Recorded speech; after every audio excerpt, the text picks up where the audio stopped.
Testing. Loud and clear. Loud and clear. Oh, hey, Charlie. All right, folks, What's how up? we doing? Tired. Bored, but my boredom's about to fade.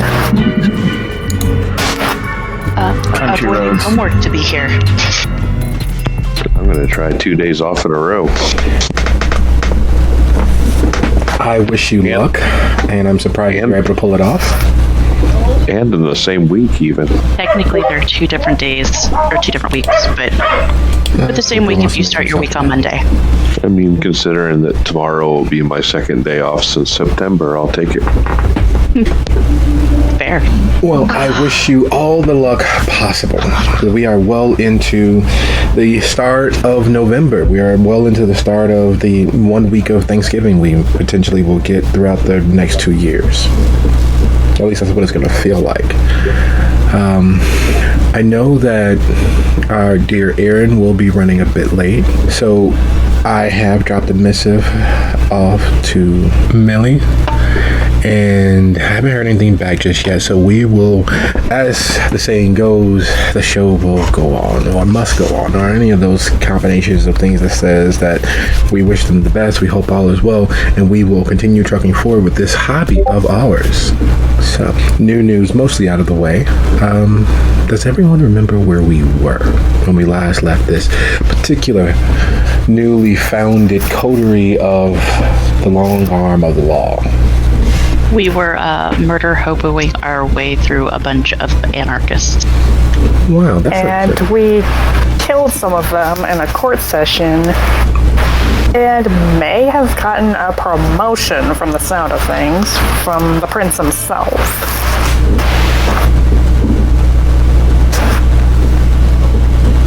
indeed a little for color, but yes, very much so. And then we were going to Chili's. I wish you luck with that. Chili's is not what it once was, and TGI Fridays is even less of what it once was. Things have changed precipitously for their business, but they're still trying to make do. So, here we are again for the first time, because this literally is the first real moment of this particular group of kindred being bound as enforcers for the will of the prince, as extensions of the Anubi, and as shield wall against the chaotic outliers.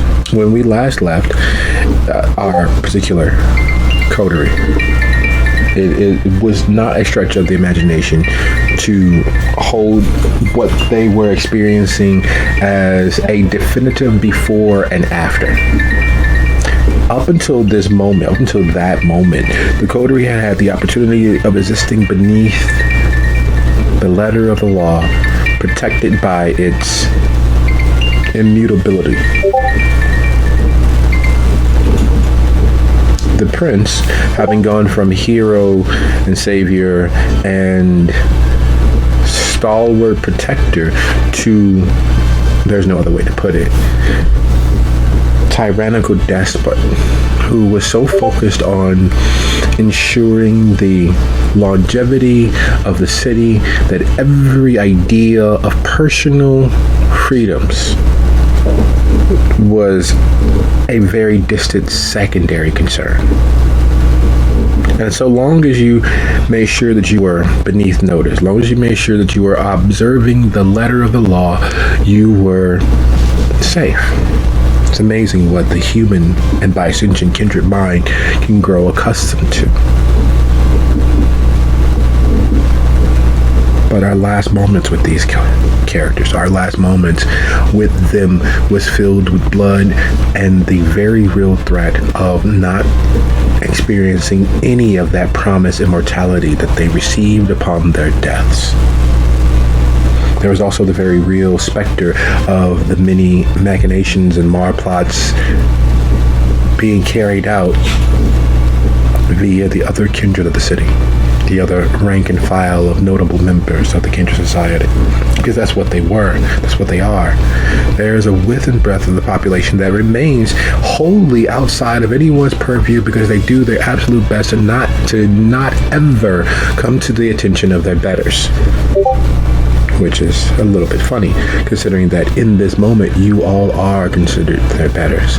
As extension of the Anubi, granted a plenary indulgence for a congregation in the multiplicity of larger numbers than 5, you all are effectively their betters. The Prince's grace, surprised though it might be, comes with the cost of having to enforce his laws and his wills and the established boundaries against others. So your baptism of blood, your crises of faith that aroused and risen because of it, left you all in a precarious situation.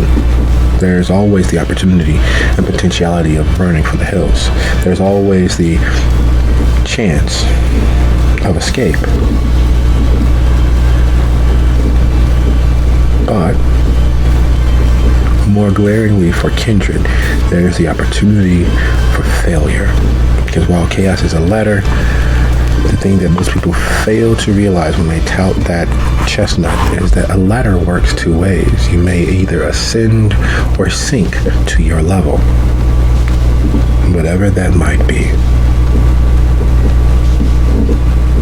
And so,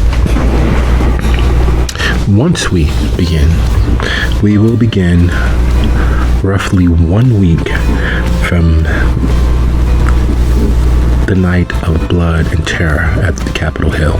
We will begin 1 week from the founding and official recognition of this coterie as members of the Anubi.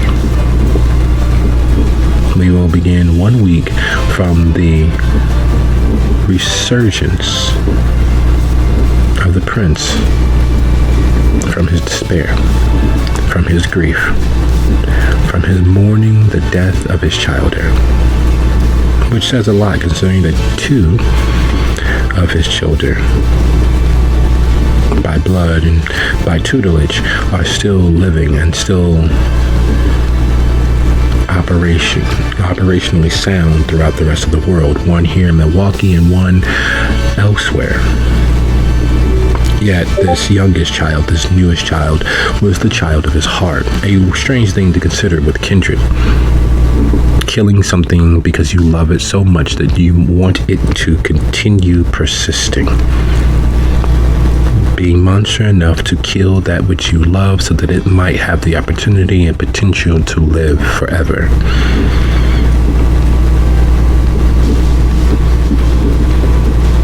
And with that sitting there before us, I'd like to say thanks, because this play, all of our play, means a lot to me. And your time, efforts, and energies makes all the difference in the world. I would not be a storyteller without you all. I would not have the opportunity to explore these characters in this world without you all. You all are the most important aspect of this very real and needed hobby. This is ridiculously important and completely and utterly without cost to the rest of the world, because those who don't understand that when we stop playing, when we stop indulging in our imagination, when we stop envisioning worlds beyond our own, we immediately grow older than we could have ever considered. For staving off all of that banality that comes from our world and all the responsibilities therein, my thanks from the top of my mind to the bottom of my heart and all places in between. You all are absolutely great, and thank you for your time, efforts, and energies. And so without further ado, without much further delay, I'd like you all to consider what your characters have done in that week as we ask the most important question of this particular evening. Are there any questions, suggestions, hypotheses, or corners we need to round off?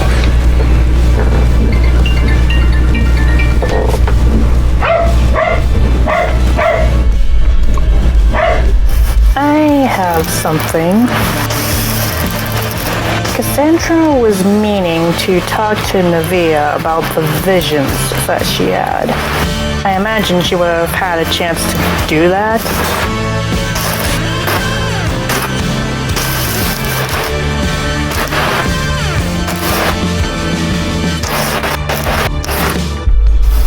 Yes. There would have, over the course of a week, been an ample opportunity to share a conversation with your sire, to guess at the inscrutable wisdom that they offer, and to have time to parse that out. Because, yeah, the vision of Thor fighting against wolves seems pretty important and not at all like something Cassandra should withhold. So she would have absolutely told Nevaeh about that at the first opportunity. Sounds absolutely apropos, and consider it done. Now, the relating of that information, if you have the opportunity, you can share that in either your in-character channel, because the relaying of information is only 10% actual verbal. The rest of it is haptic.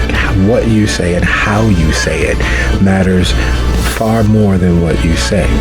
For instance, if you were to relate your life story as these two people who became mother and father to myself and my siblings created us in a night of forgotten moments. From that incident, I was born into this world. I attended schooling as I thought necessary and achieved minor goals on my way to becoming a fully realized version of myself. It sounds great and all, it's a little grandiose, but it doesn't quite say, my mom and dad met in high school. They were sweethearts who managed to not get together and not separate because they spent so many years in adoring friendship with one another that once they graduated college, they decided it was time to settle down and create a life for their family that they hoped to have. Part of them relating was my birth and my siblings' birth. I was the middle child. I was the youngest child of their actual love. Like, unlike most other my friends and associates, my parents didn't get together through any other hookup sites. They didn't get together because meeting at a bar. They didn't get together out of anything except for their actual already in place love for one another. It's very old fashioned, it's very quaint, but from that stable household, I was able to explore most of my passions. It's the same story, but how it's told matters just as much as it being told. I will type that up while I let my fellow coterie members share their stories of what they did in the past week. Feed and deal with that one little stanny that Kai has earned for his hard work. For his willingness, and as the case actually was, his unwillingness initially to do that which had been laid before him. The cost of moving forward in society with no stain upon himself. Well, the truth of the matter is moving forward at all, because while kindred are potentially immortal, that immortality has a very big addendum to it. It has a very large loophole. They are immortal unless killed, which is not quite the same as immortality no matter what. While they will mend from most damage, there are several ways to ensure their lack of continuing. Fire, sunlight, other supernatural attacks, beheading, all manner of ways to end that immortality.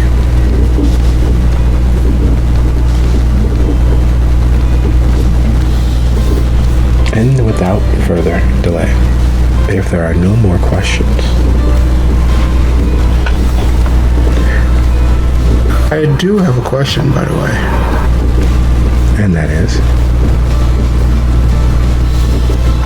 Is it possible for the mechanic to tow my car out and have it repaired? No. What sort of car is it? There's a.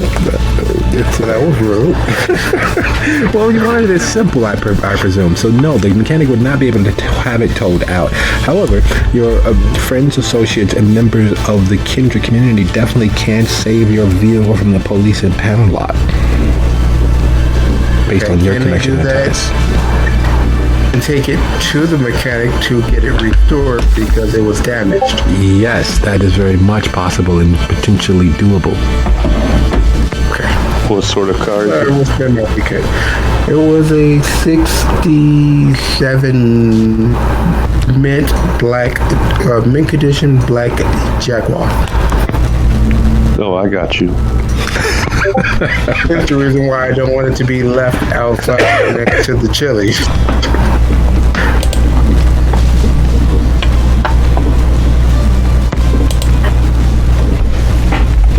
Charlie will fix it. Perfect.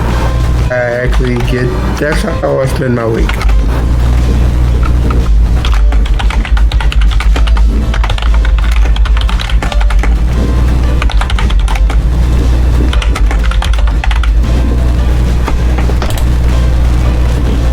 All right, sounds like a plan.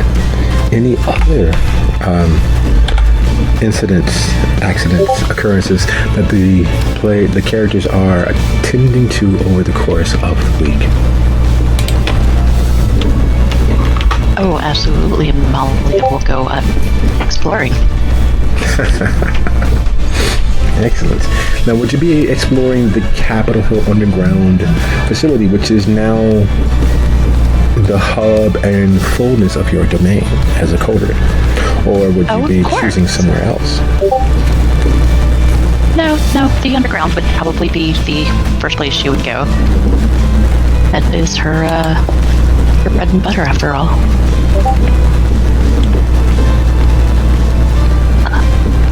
Okay, sounds like a plan.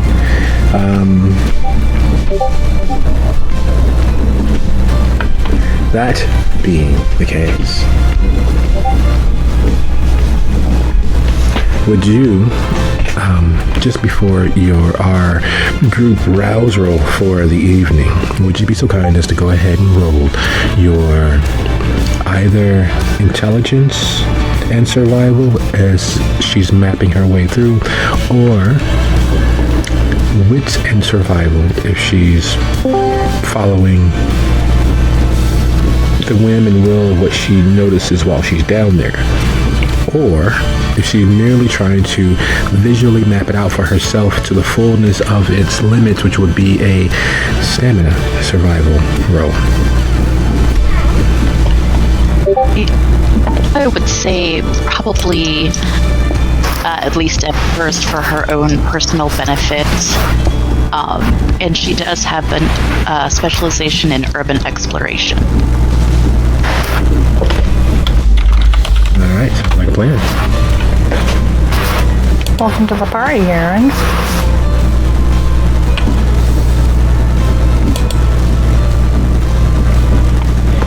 Hello, everyone. Welcome. You have impeccable timing. Hopefully, you've had fun, and this will just add to your moment of victories. Yes, let's go with that. All right, sounds like a plan. We like good news. We like goodness for all of ourselves and our members and our play group and our virtual friends, our found family of irascibly dark, tormented characters. Now, we'll be picking up a week from the bloody murder of most of the fledglings in Milwaukee. We will be picking up from that moment a week later. So over the course of the week, was there something that Aaron might be tending to?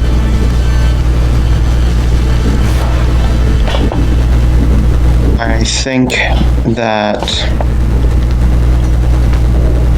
let me check something real quick to make sure I'm on the same page as everyone else.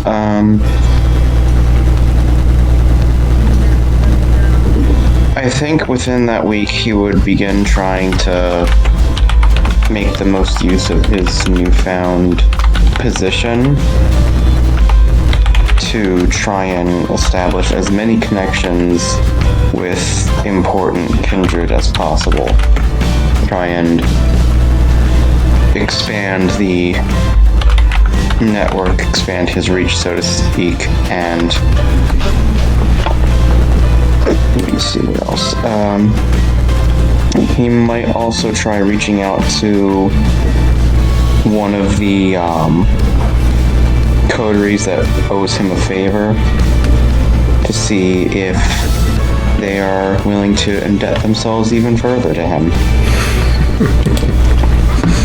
Excellent.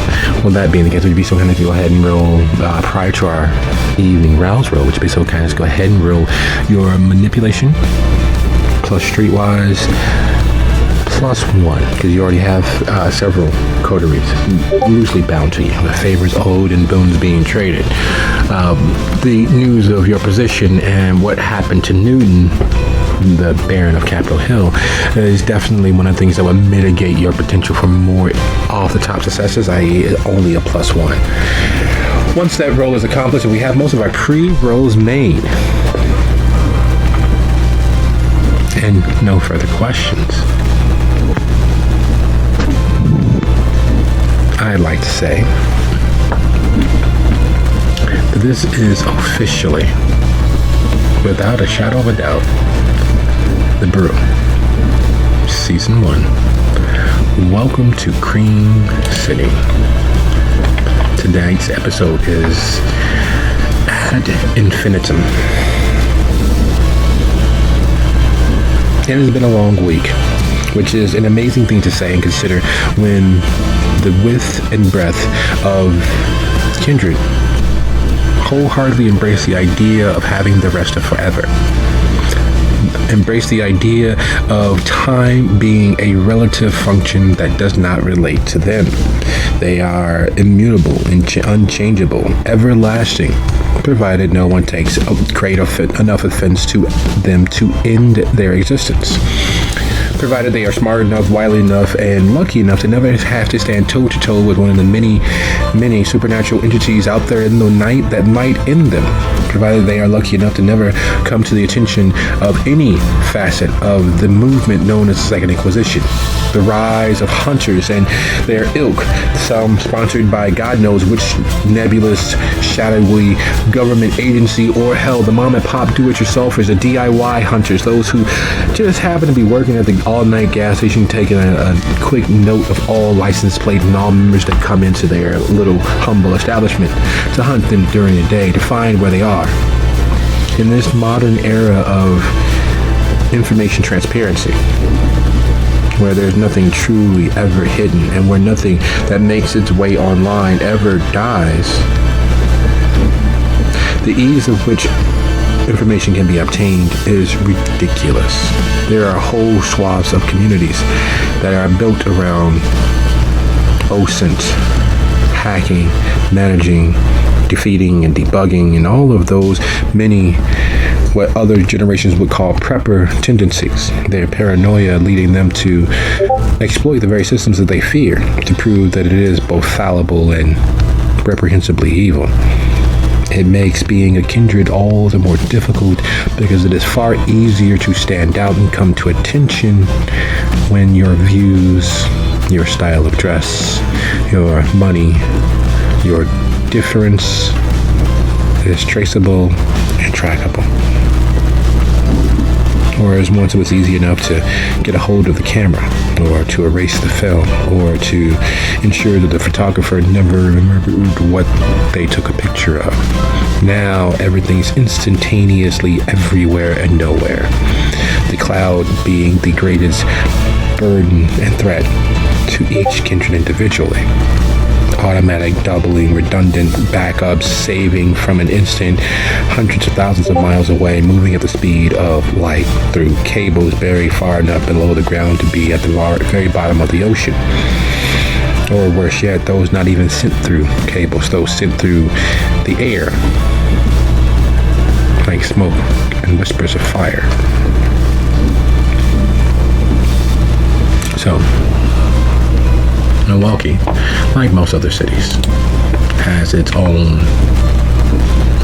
ebbs and flows and embers of the fires that had led it to its current modern day. Those fires and embers, most recently for the Kindred, being what took place at the Capitol Hill underground facility less than 8 days ago.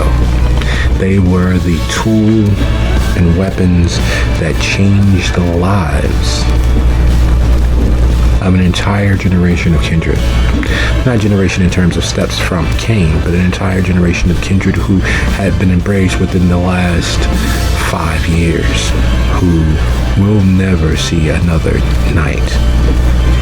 They have proven themselves to be stalwart representatives of the Prince's will. And most glaringly, they have proved themselves to be potential enemies to those who have secretly sought a change in regime. So we'll begin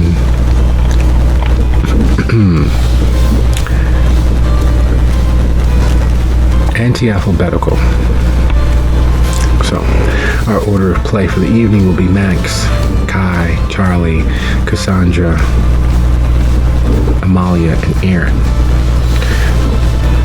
Until they are all together in a space where they have the opportunity to discuss what they've managed to do for themselves or the coterie or any step in between. Max and Charlie, of course, moving in this on the same rough turn due to their last week being built and scrounging, building and rebuilding, refurbishing the bodywork for Max's vehicle. Would you all be so kind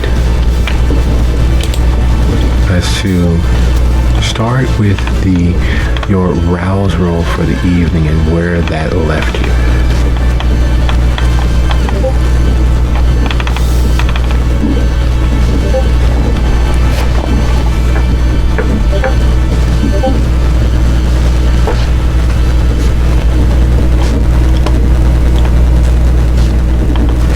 You can't edit your rouse roll, Max. You got to do it all at one time. So there we go. Yeah, I figured that. I was just kind of hoping, being lazy, you know.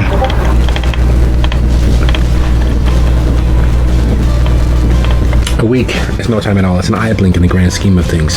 Forever is out there to be had if you are smart enough to keep your head down and not come to the attention of your betters. Unfortunately for Max, that is not the case. He has come to the attention of his betters. His comfy residuals from his artwork and shows still coming in, but now there's the added threat of him needing to be seen doing his job as one of the Anubi.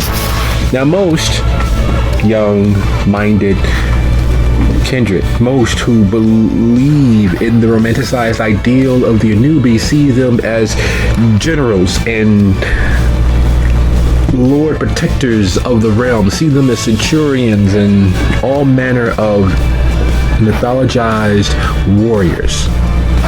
And for many of the Anubi, that very much is the case. They very much allow their beasts to sit so close to the surface that you can almost reach out and pet them.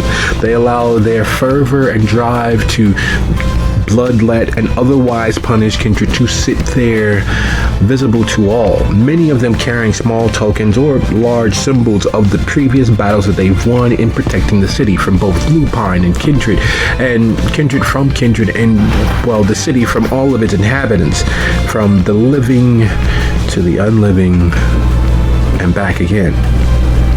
But that is not all they are. That is not all they do.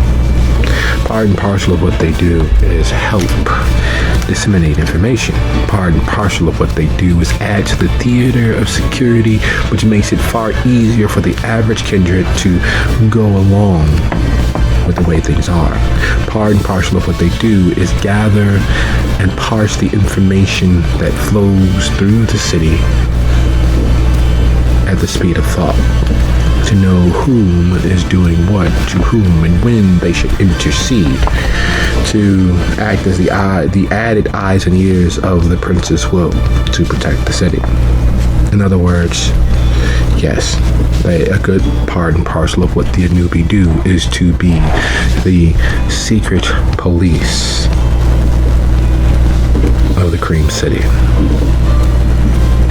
Which, despite his penchant to not care for such things, Max's blood grants him a certain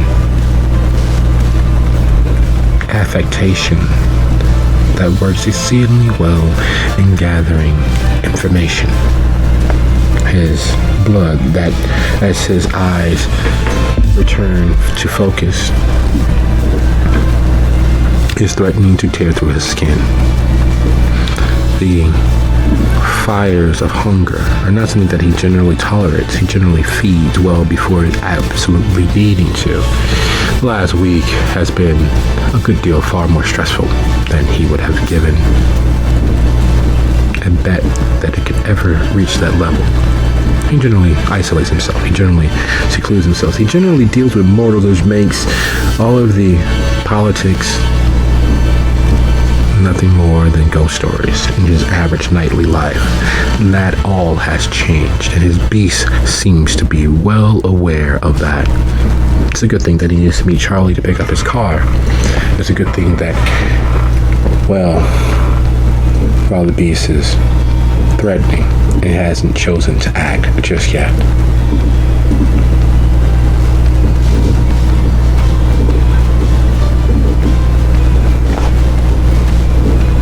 Okay. What's the odds that who can I quickly? Okay, who would I be able to best communicate to see how my personal money is being moved within and around the city, and to get information from someone in and out the city, and finally feed. Those are the three things in that order, with the exception of I'm only going to devote to maybe an hour to it, because I don't know how quickly or how early Charlie would wake up. I can only devote an hour to maybe 2 hours most to it before I have to go meet Charlie. That is a tongue twister of a list of wishes. So the idea is reaching out to his contacts to move his money into or out of the city. More or less, not out of the city, but moving some of the money into the city, because I'm going to need some money to either A, fix the Jaguar, also to grease some palms to get information in the city. So I need some money in that, some actual spending money. Oh. So he needs to take care of banking.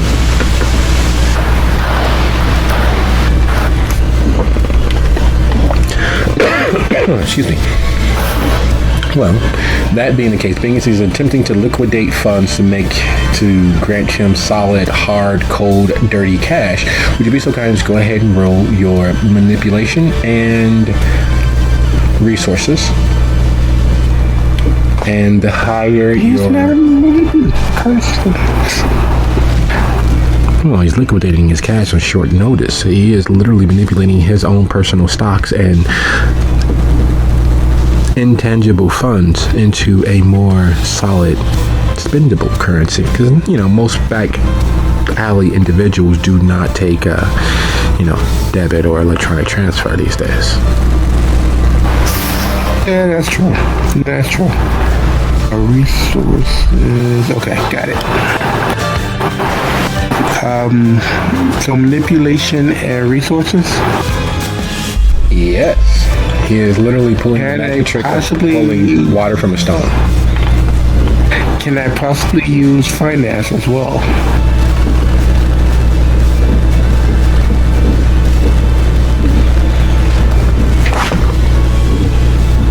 Sure. Well, I mean, instead of resources, like finances instead. Okay, well then what's his resources total? His resources is 3. His finances is 4. I see. Okay. So instead of resources, using his finances to manipulate the stocks, to have an early out and try not to incur any penalties or attract any undue attention. Your difficulty is not a contested one at this point. It is a standard difficulty, which, for the record, so we can know going forward, standard difficulty means DC 3. Okay. Do I throw a hunger dice in this?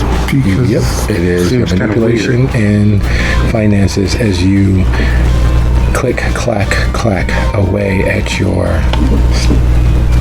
portfolio, moving this to get that, pushing this to get that, and finding a way to liquidate them all without arousing the attention of any bored IRS agents or the like.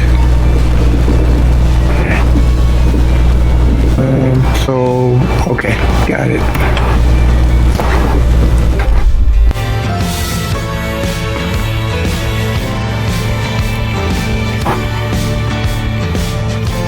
My bad. Yeah, you forgot the DC.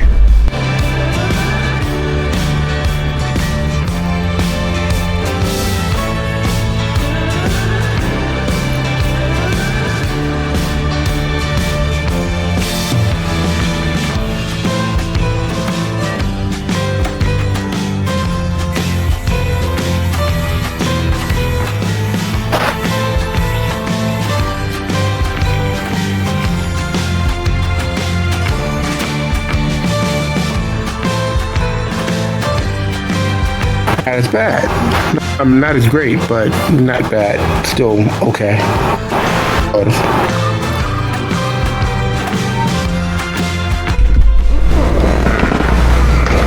There are certain inescapable SEC frauds you commit in the blink of an eye. You manage to skate past and violate various interstate, borderline international trade agreements and laws that are on the books.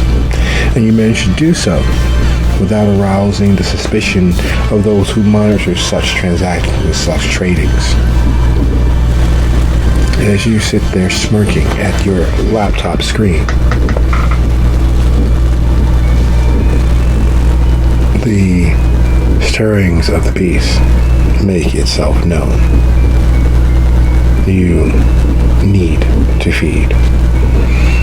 You also need to collect the funds from the disposable account that you kept open at the one bank that has relatively full operational hours still available. Marquette is a local bank that is local to everywhere that it is, even though it is a national bank in and of itself. It manages to constantly appeal to those who want to shop local and do their business with individuals they know, and the mythology of, the small business owner very much persists, and it's part of their marketing strategy. So you leave your condo overlooking the lake, trying to ignore the very real anger that wells up as you see the patrols and sentry that you are still paying for, even though technically they're co-workers and peers at this point. Though you're sure you're somewhere higher in the hierarchy of those who watch the city, it's still a little grating. There's still prices that must be met, and you are still paying for them. So leaving your condo to go pick up your ill-gotten gains, your big fat finger to Uncle Sam and all of his interests,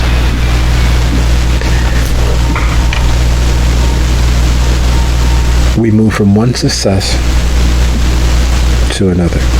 And it's not the sort of success that one would immediately consider a full-fledged honest success. There's an upside, yes, but there's definitely a huge amount of downside to successfully hanging on to that sense of humanity. It is very much a success of the will that you are able to still, after all of these years, after nearly a century, hang on to that frailty that makes a human being human. That moral and ethical standing that turns the blinders on, that makes it so that you are able to perceive from a particular vantage point and demonize those who don't see or feel as you do. Rising for the evening. It has been a long, hard week. You still see their faces. You don't even know their names, which is the part that gets to you even more. But you did what you had to do. And that's what you keep telling yourself. You did what was right for you. That's what you keep telling yourself. You keep massaging the ache that's there in the center of your heart and the back of your mind, but it doesn't quite go away. It doesn't quite scab over. The glaring actions that you took, borderline abandoning everything that you care for, but it was either them or you. And if you weren't here, the number of lives lost would go through the roof. Because unlike most, you still see kindred as living. You still see kindred as existing this side of the grave. So unlike some of the older, you don't see yourself as undead, or you don't see yourself as unliving. You see yourself as not quite dead. You don't see yourself as a damned member of God's forgotten grace. You see yourself as an example and a potential for immortality. You get a chance to see the world change for the better. You have seen it change, especially in these last few decades, remarkably from where it was to where it is. And you would give your eye to see it change once more into closer to that utopia you know that it can be. But that cost of doing so, that cost of experiencing that, however, is a pain in your heart. It's as if you've been emotionally staked, and the hand on that hard, jagged piece of wood running through your soul is your own.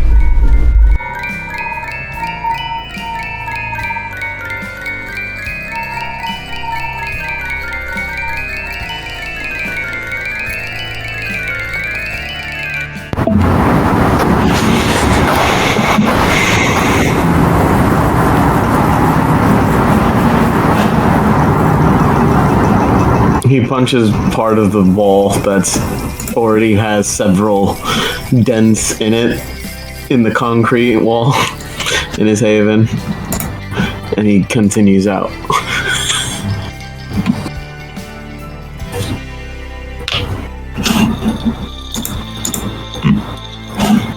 With his beast stirring as well, it's not looking good.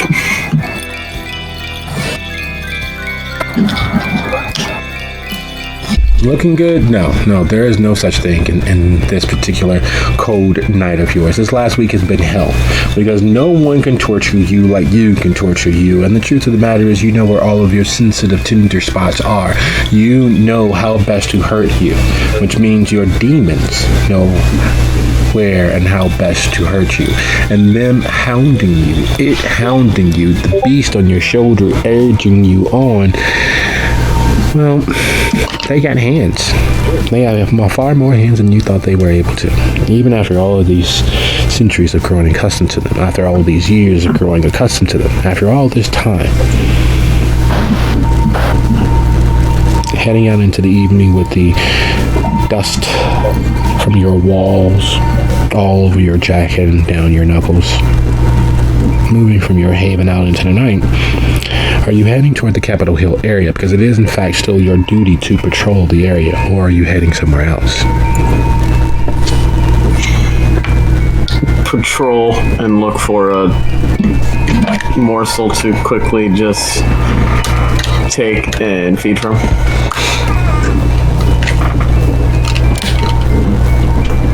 While also doing nightly patrols.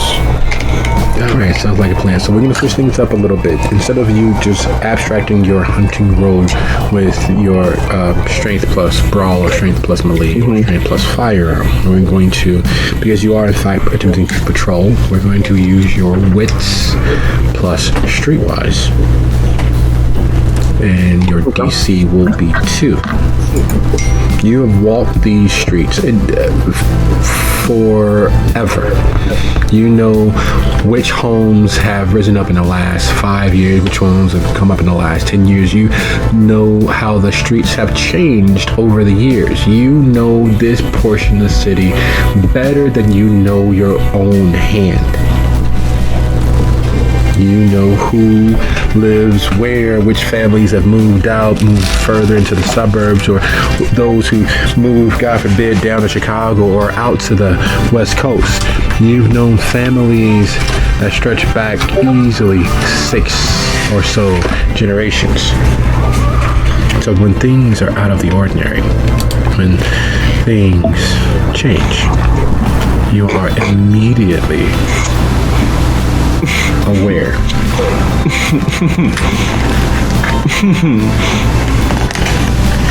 Now, everybody considers Fond du Lac an expressway. It is called, I-45. It is definitely a major street. However, it is still just a street in most places. There are certain areas where it's been, paved into four-lane highway capable roads, so you're able to get to, comfortably to 75. And while that's usually more than fast enough, most people when driving Fond du Lac late at night tip the speedometer somewhere around 85 or 90 easily, just cruising, because it's so easy. It's a straight shot. Well, it's a straight enough shot from one end of the city to the next.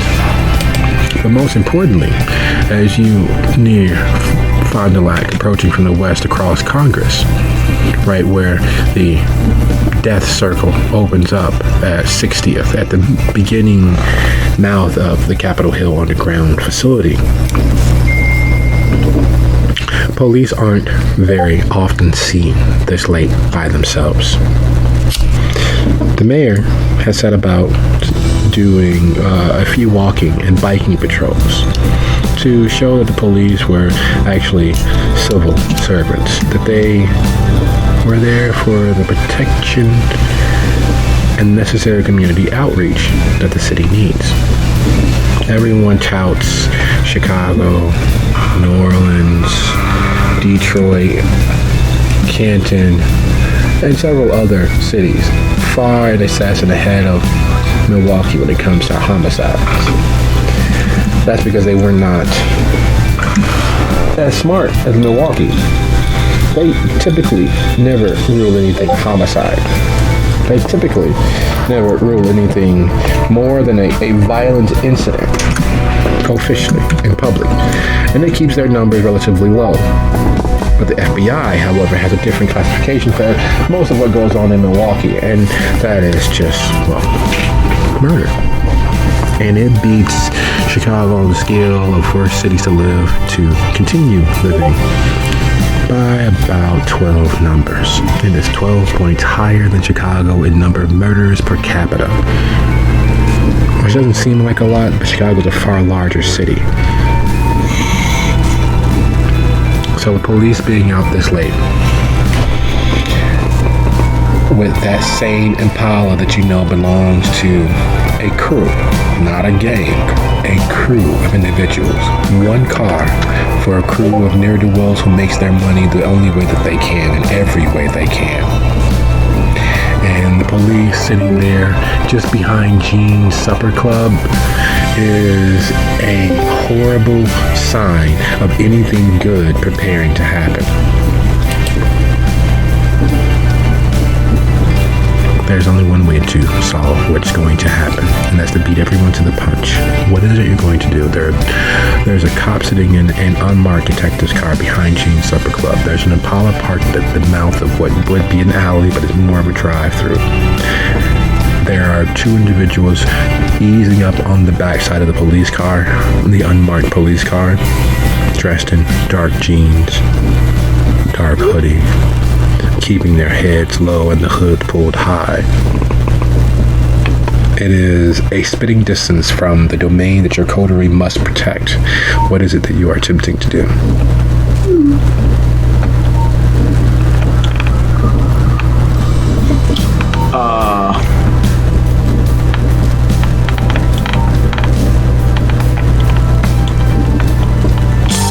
I got distracted. Someone texted a message saying accident, and can you repeat the last 5 seconds? I was concerned they were in an accident, but they're not. They just accidentally clicked FaceTime.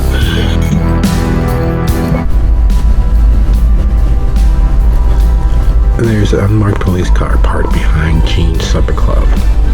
There's an Impala that you know belongs to a crew, easing up on it from the front. There are two individuals in dark jeans and hoodies, closing on the rear of the police car. It is spitting distance from the edge of the domain that is now your responsibility, your coder's responsibility. What is it that you are attempting to do? I'm going to scare the ever-living crap out of these people. They're in my domain, and also I got a messy crit, which means I got to be a little more racy or whatnot, edgy. Basically slammed one of them on onto the back of that unmarked cop car and grab the other one and quickly take my fill. Excellent. Would you be so kind as to roll a contested strength plus brawl? And while that's happening, Charlie, have you ever actually worked on a classic supercar? No, classic super luxury car. Fuck no. But this garage I got to work in and that trunk are probably the nicest place I've stayed in months. Now, with Charlie's contacts in the community being what they were, low-key, friend of a friend sort of situation with most of the humans that she's dealt with, how does she get access to a garage? Does she use Nexus Mechanics garage, or does she barter and favor herself into a place to operate from? Well, she does have Harvey, her contact, who owns a scrapyard. Yes. So, if a garage is not provided, she will butter up old Harvey. Excellent. Is she going to tell him why, or is she just going to kind of bilk it under a favor? No, she'll tell him she's restoring a friend's Jaguar. Oh, okay. Well, honest, straightforward. Would you be so kind as to go ahead and roll your charisma and persuasion plus your contacts?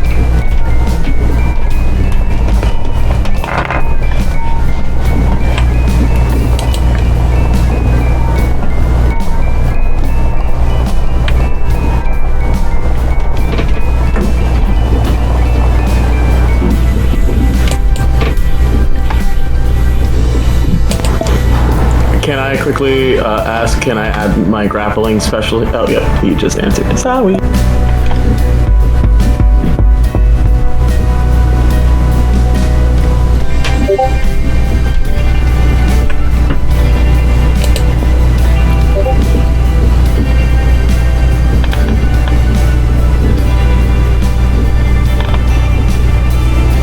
You wouldn't think that it'd be so hard to get someone to allow you to use their power tools, their electricity, and their space.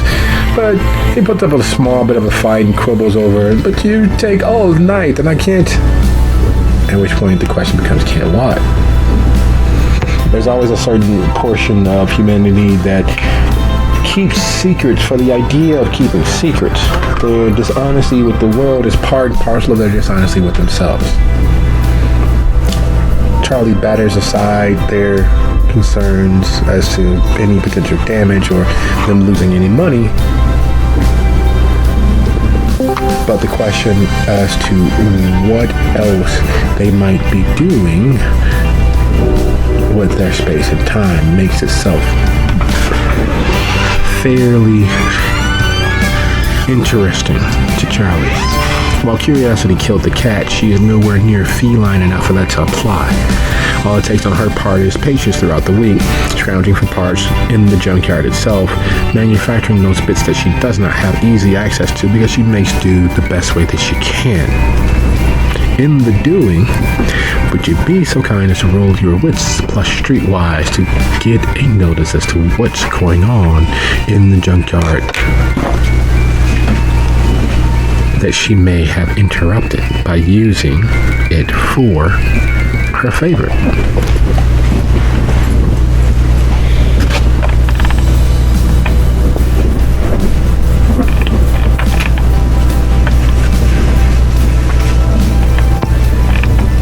Not a strong pull for her. Yesterday, to be exact, we finally found, after nearly 6 days of being on the premises and working and doing and just being around, but mostly being as innocuous as possible.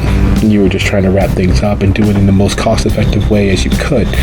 In the doing, you realize that your good old buddy, while he himself is not in fact a professional criminal, he's not purposefully engaging in any illegalities.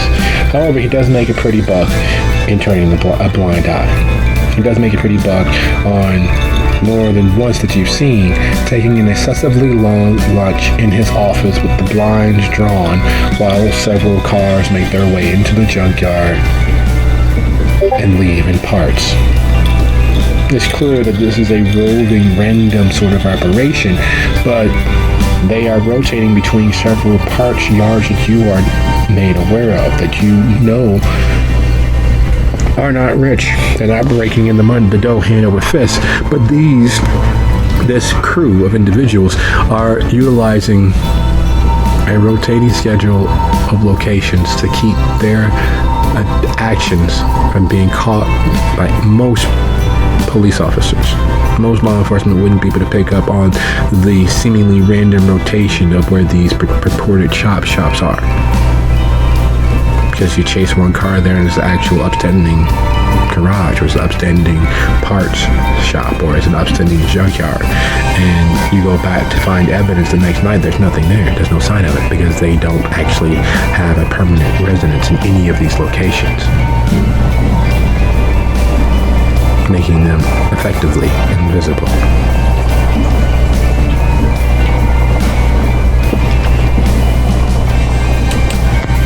Well, that ain't none of my business, so I'll let that go.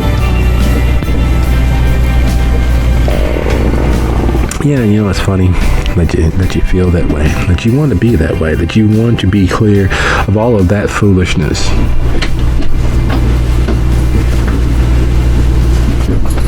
Fate, however, says otherwise.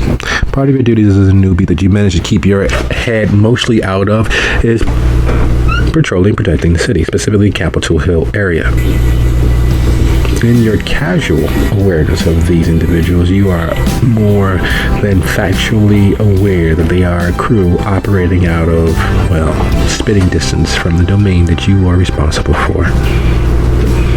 You are aware that, like most things, like most evils, even if a kindred was not the originator of that evil, there somewhere down the line are several kindred who are profiting off of it. Several easily come to mind, several that you know deal in getting what needs to be got, especially when it comes to the mechanical.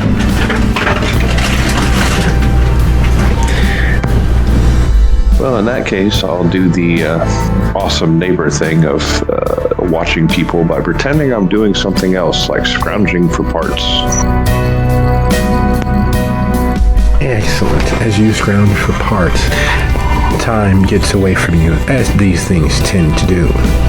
The beast doing what the beast does best, which is acting as a distraction to the world around you and demanding it be fed. And you are sure that your name is not fucking Seymour, so why does it keep saying that? It's even got a little rhythm and a melody to it. Feed me Seymour. And you're not sure why it's doing that, but it's still there, just annoyingly in the back of your head, growling that deep, strangely melodic voice of feed me. Feed me. Nothing you haven't had dealt with before, but as you're trying to keep your eyes and ears in the present moment, while seeming to not do so, that added distraction is not completely necessary. Fucking monsters, that is that beast. And just when we consider the beast, just when we consider what it does for us, what it does against us, Cassandra,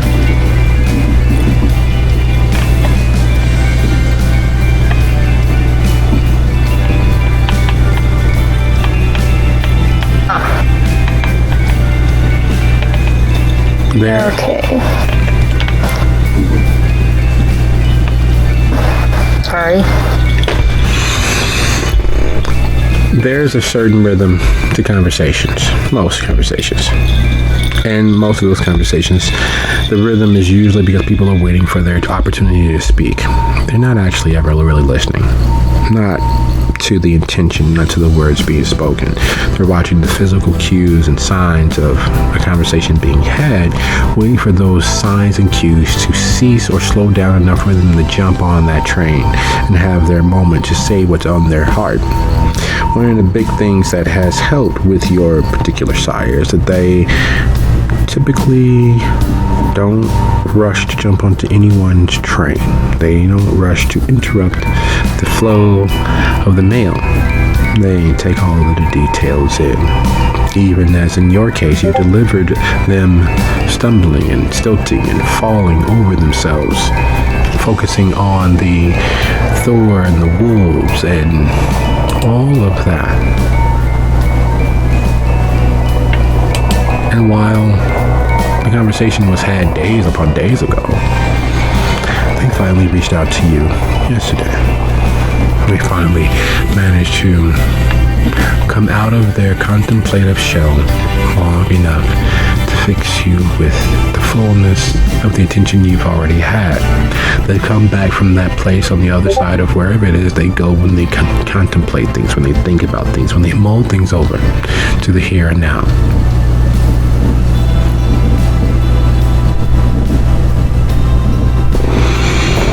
There's clearly a threat. And if I'm not mistaken, Thor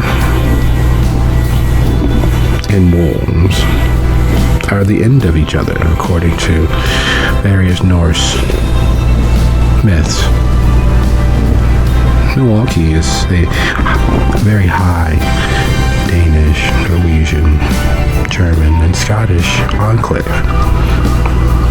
The images of Thor makes absolutely perfect sense, considering that he's often taken as a Viking god, not just a Norse god, a specifically Viking god, a berserker. Even though he's just a god of war, for some strange reason there's been that conflation of the two ideas. Many people pray to him for strength, but wolves are always the Norse god's downfall. Wolves and serpents. If I were you, I'd look for the serpent, because the serpent and the wolf have the same progenitor. And if they have the same progenitor and they are destined to bring down our gods of war, I believe that might be you. Aren't you one of the Anubi? Indeed I am, as of fairly recently. Time is all relative. Now is always now. There is never then or a soon to be.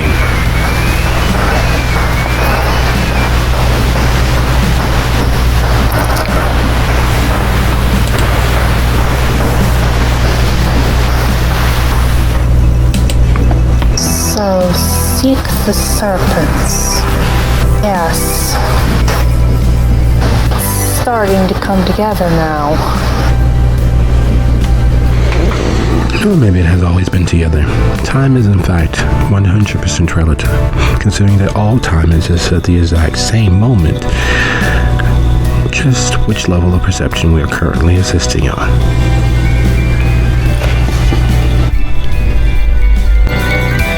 Indeed, time, like many things, is subjective.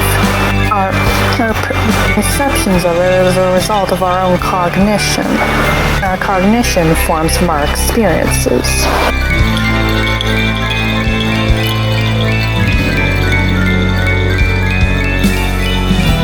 Indeed, it is always a great pleasure to have such simple conversations with you. Many aren't able to actually converse, and it is far too trying, especially considering that part and parcel of my job as judge and your position as a newbie is to listen, to be aware of, to understand, and to intuit which moment we are actually in, as they are all happening now. They've already happened then, and they will happen later. but now they are still all here. Your death, were you aware of your ceasing of immortality at the hands of this thorn?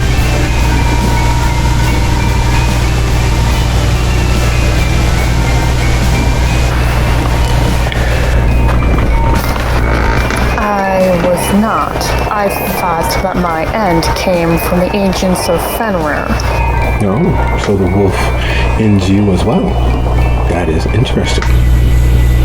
Anubis was the protector god of the dead for the Egypt, and many consider jackals as a close relative, or actually Egyptian wolves. So Fenrir killing a wolf, a worse, larger, stronger wolf killing a wolf, and killing Thor. Yes, that typically speaks to snakes. There is a serpent, rampant, that you might be able to follow to its progenitor, to be able to deduce which wolf this Fenrir that ends you on Thor might actually be. It would be important to find them fairly quickly. Indeed. Yeah. Just as Rikki Tikki Tavi didn't simply kill not one cobra, he killed them both and then ended the eggs as well. Yeah, it's quite a savage lesson to teach most children. Even the most adults don't actually quite get the purpose of that tale.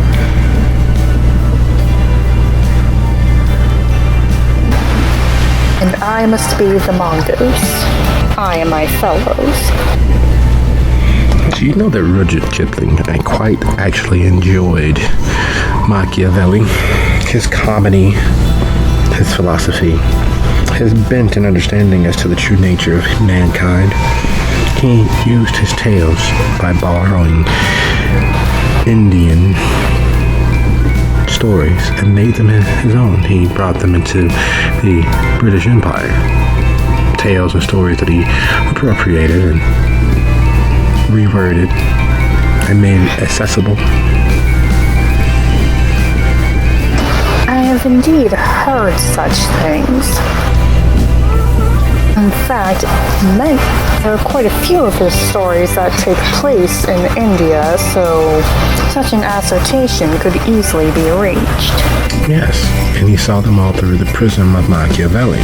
One of the many aspects that he was relating, especially in that particular tale, is if you have an enemy, and if you are able to know what that enemy is, then it is your responsibility to destroy them completely. For any enemy not completely vanquished or totally destroyed will return, will be the death of you eventually.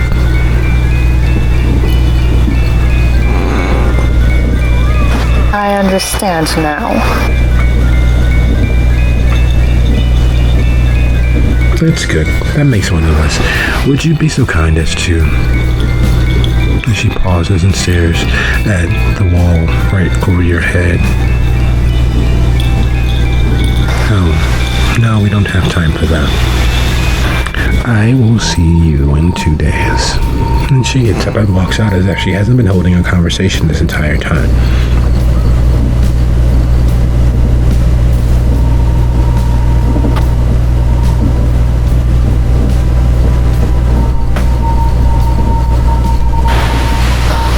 And once Nivea leaves, Cassandra will take a moment to process the conversation and meditate on Nivea's words and counsel, which Cassandra has always very much appreciated, as it's been instrumental in helping her develop her understanding of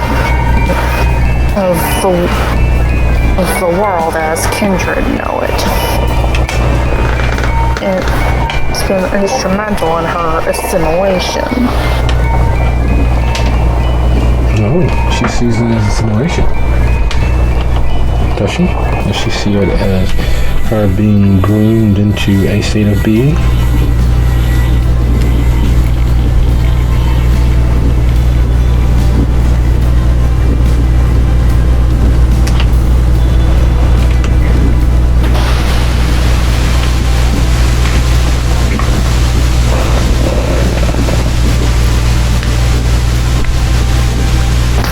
partially that and partially as a transition from one life into the next. Okay, so Because her life is no longer as it once was. That much she understands.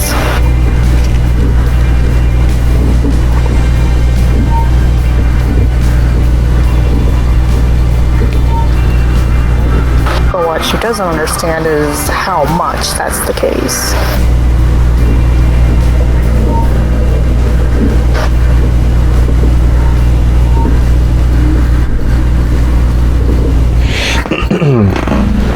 it's amazing how little and how much life can change in the blink of an eye. It is only as you're sitting there processing the conversation that you've had that you realize that you are in the midst of a pit of vipers. Being brought to the attention of your betters very much means that your actions, or at least the perception of them, can be your saving grace or your damning. It is an interesting dichotomy that to prosper, you must be selfish enough to maintain your own interests while seeming to do just the opposite. And if you are seen doing neither of the two things, it very much will be your end. There are plays and plots afoot. And by turning inward, you ignore what goes on around you. And in this week of focusing and conversation and being focused on what might happen, you have missed what is happening. And it's like waking up for your early shift 30 minutes later than you should have already been where you needed to be. A week has gone by and you've done nothing in regards to the domain. A week has gone by and you haven't had the opportunity to be seen doing nothing for your domain that you are responsible for.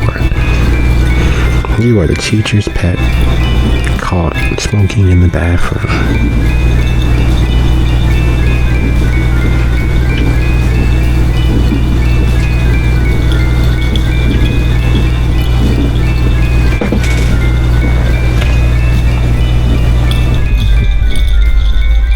And it is at this moment where Cassandra gets up to leave as well and go for a patrol as she collects her thoughts and begins to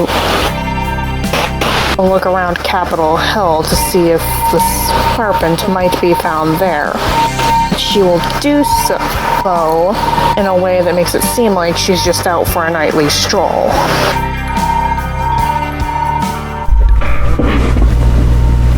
As you head to the Capitol Hill area, opening your focus, searching for a serpent amongst men.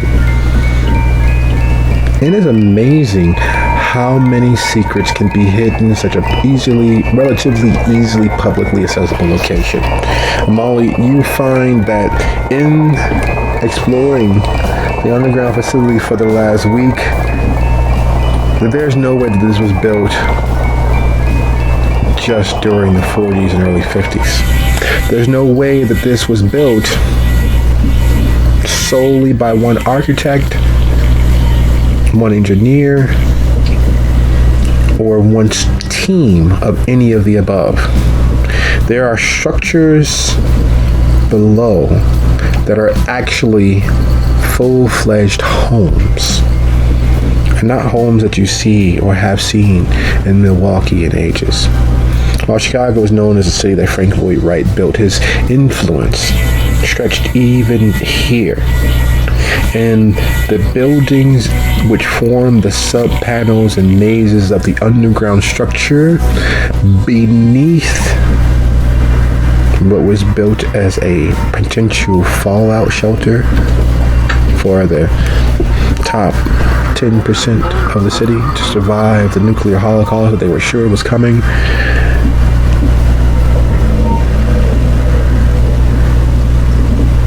Is amazingly old. There's lots of non-local stonework. There's no shale, there's no brick. Well, no Mississippi mud bricks built there. These are carved stones drugged from distances. Many of them black of their own creation and devisement, not the sort that are from volcanic ash. These are not the sort of bricks that were cooked in a kiln. These are stones that were carved down into these bricks and lugged here, drug here across God knows how many years. Because in those days, it would have taken years to manage the amount of masonry and brickwork that those spaces are built from. There's roadways barely 6 feet apart, hidden beneath the nuclear fallout shelter. There are spaces that plug directly into previous sewer systems. The place is a maze of potential exits and entrances, and you're not sure how many of them have actually actively been bricked over or cut off or dug out, because they stretch and claw through the earth in odd angles and odd places. In a week, you have mapped out spaces that need at least another month or two of exploration. There's not enough time in the night for you to do it solely. But if you open up the exploration to others, how many of those secrets might you actually lose yourself?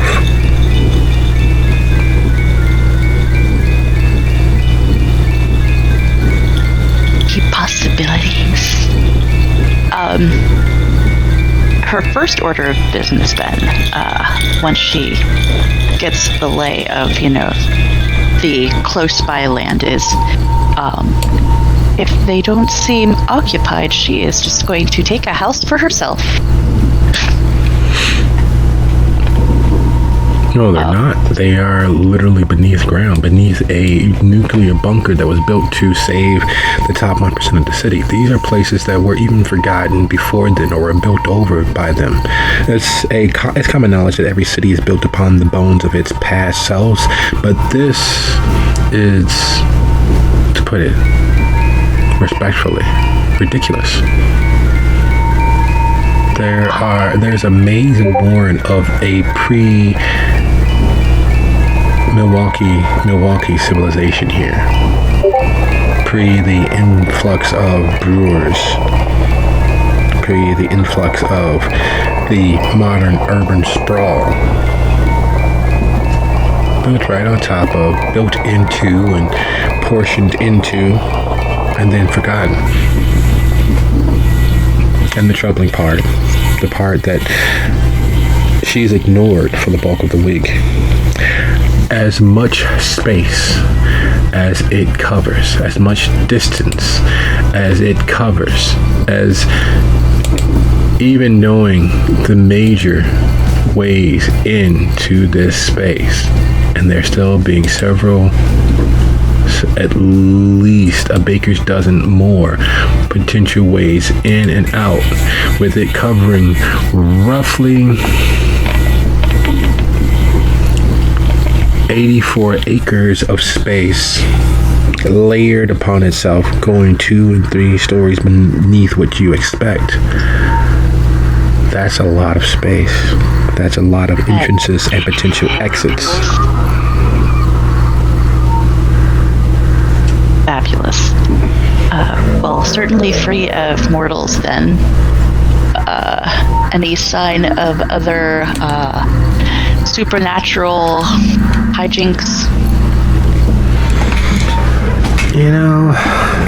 Sometimes there are questions you probably shouldn't ask. And you think that. I mean, you're talking to the wrong person. There are probably certain questions you shouldn't ask, because the answer, no matter which way they go, is bad for you. And while curiosity killed the cat, you have managed to survive and outlast that potential fate forever. And of course, this forever being relative. Because, yes, there are signs that this space had once been inhabited by other things. You can't quite say that they were human, based on all of the what appears to be chewed up or clawed over things. Several things broken. Several pillars of stone as dense as the width and length of your forearm, made of solid stone, shattered or struck through.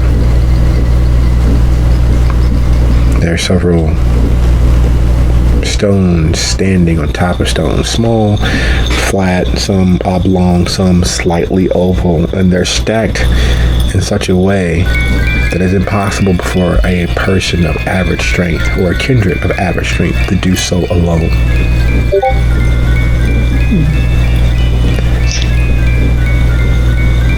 And worse.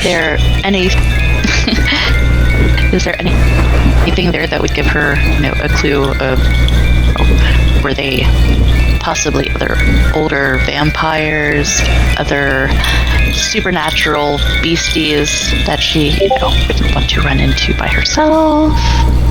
She's not too worried about ghosts.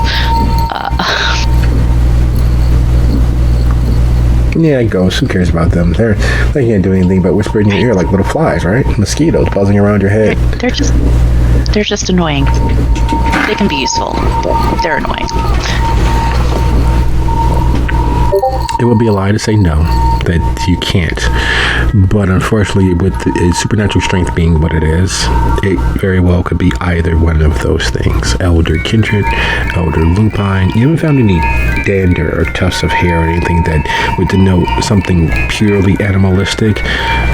But in all of the rumors and all the times that you've seen, werewolves typically don't lose their hair in a way that could be easily tracked, or have a bag of lupine hair that you keep as a token of remembrance of that battle or that action or surviving them.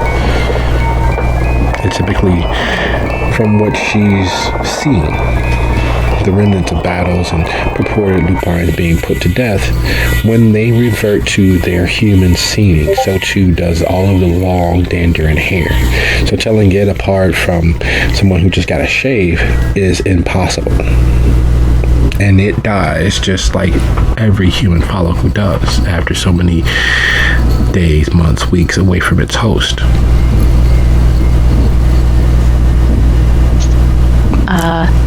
Anything that she could glean with her either folklore specialty or parapsychology specialty?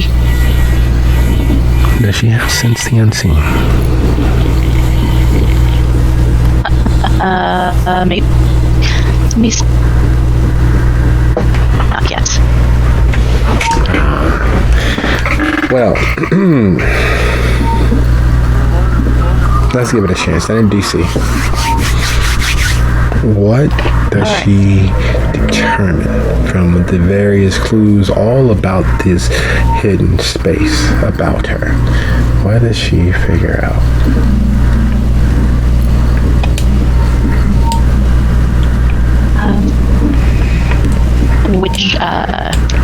How do you want her to roll it? Well, she's deducing, so let's use wits. Okay. And then do you have a preference for folklore or parapsychology? No, they should be roughly the same, aren't they? They are exactly the same. Excellent. Fire away at will.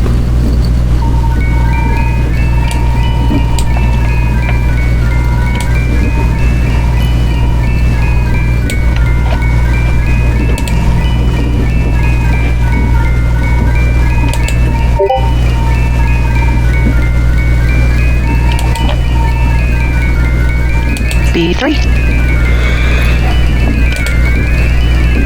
There are some things that you should never ask the question. There are some things that you bring into the world by being made aware that it's a possibility. This is one of those instances. Not even fully halfway across the space, not fully halfway across what is the Capitol Hill Underground facility. You're roughly in the same area of where Hope Avenue would be as far as distance from the Taco Bell to roughly about Hope Avenue, which is, is not an inconsiderable amount of space to explore, almost in complete totality of that much of the space has been explored by you in depth enough that you know where most of those spaces inside the Capitol Hill structure lead to, how they double back, how sometimes that they move from one level to the next. You are well aware of that. And then there is the fact that you realize there's a lot of the space that seems strangely circular, like circles within circles, like walls that meld with another or bend at an odd angle. In the dark and underground, it doesn't quite register as easily. In the dark, underground, it's a little harder to discern. But as she sits with her lantern and tracing back her hand-drawn map of the spaces that she's inhabited, the places that she's explored, especially her having taken a subterranean house roughly beneath where 56th would meet Fond du Lac, where it would meet 145. It's stomping ground. It's literally spitting from the area that she's taking for herself as her personal haven inside of the coteries domain, underneath the coteries domain. She realizes that there are several circles within circles, concentric circles, forming, as best as she can tell, stone fairy rings underneath the ground. As far as she can tell, with all the details that she has, it's what some would call a fairy mound, an interconnected series of fairy circles. They were often called many things, sometimes called cairns, sometimes called fairy nests, sometimes called a myriad of things throughout time. But the one thing that has always connected these various ideals of circles built toward the spiritual, strange things happen here. They act as gateways and doorways, paths of travel. And that's not really all that troublesome. She's pretty sure she's fast enough or strong enough or wily enough to escape most things that might surprise her. That is until she realized that it is running underneath the whole of it. As far as she can tell, the reason why it was initially connected with the earlier sewer systems is the yet discovered pool of water.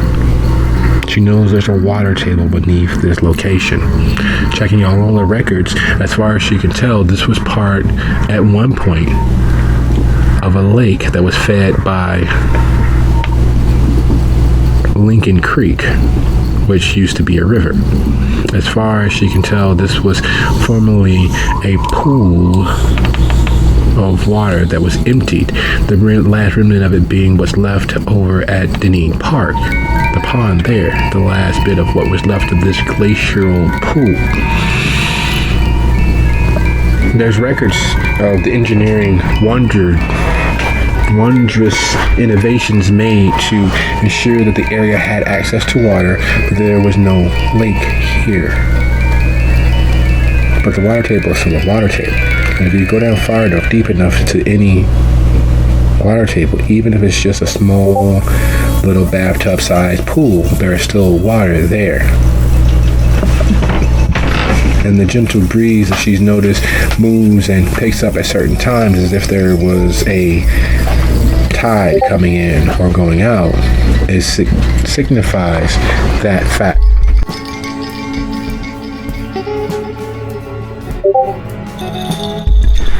And waters were the first mirrors. So they were. But she will mark this on her map. And she will go back up to, I guess, wherever the haven proper is for the community.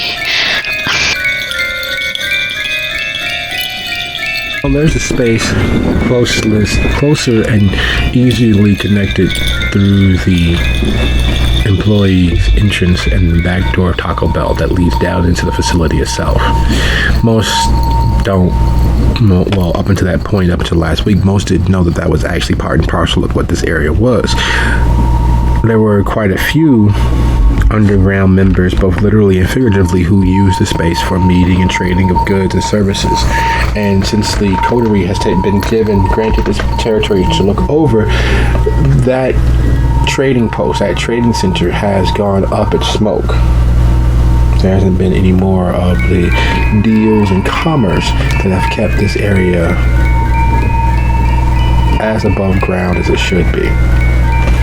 There's not that influx of cash and services keeping this area from degenerating far too quickly. There's not that flow of life's blood needed to keep the area from falling completely into abject poverty. And while in most places a week is not enough time to begin seeing those differences, here it very much is telling. A week is enough for an area already on the brink of starvation to begin to falling into complete disrepair. And that's what's happening. Crime rate is growing just in a week. Certain things becoming more visible on a daily, just in a week.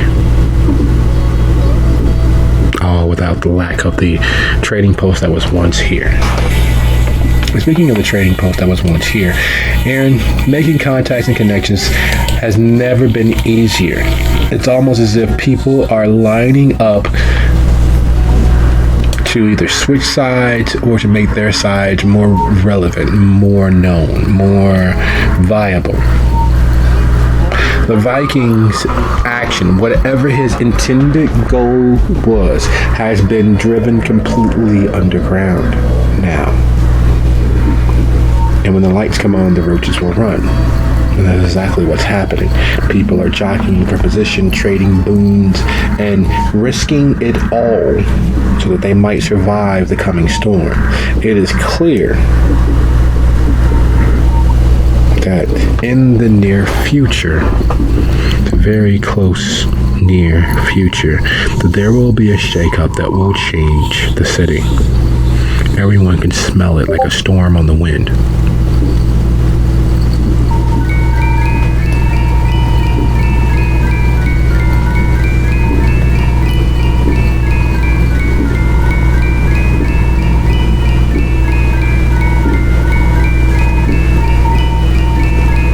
So knowing this, Aaron's going to be trying to get in on this action, trying to capitalize on the growing number of people who are switching sides, as it were, and trying to get them to switch to, or rather trying to get them to use his services more, we should say. He's trying to paint himself as someone who's a friendly face, trying to help others out, trying to help them get into the good graces of our prince and of the Anubi.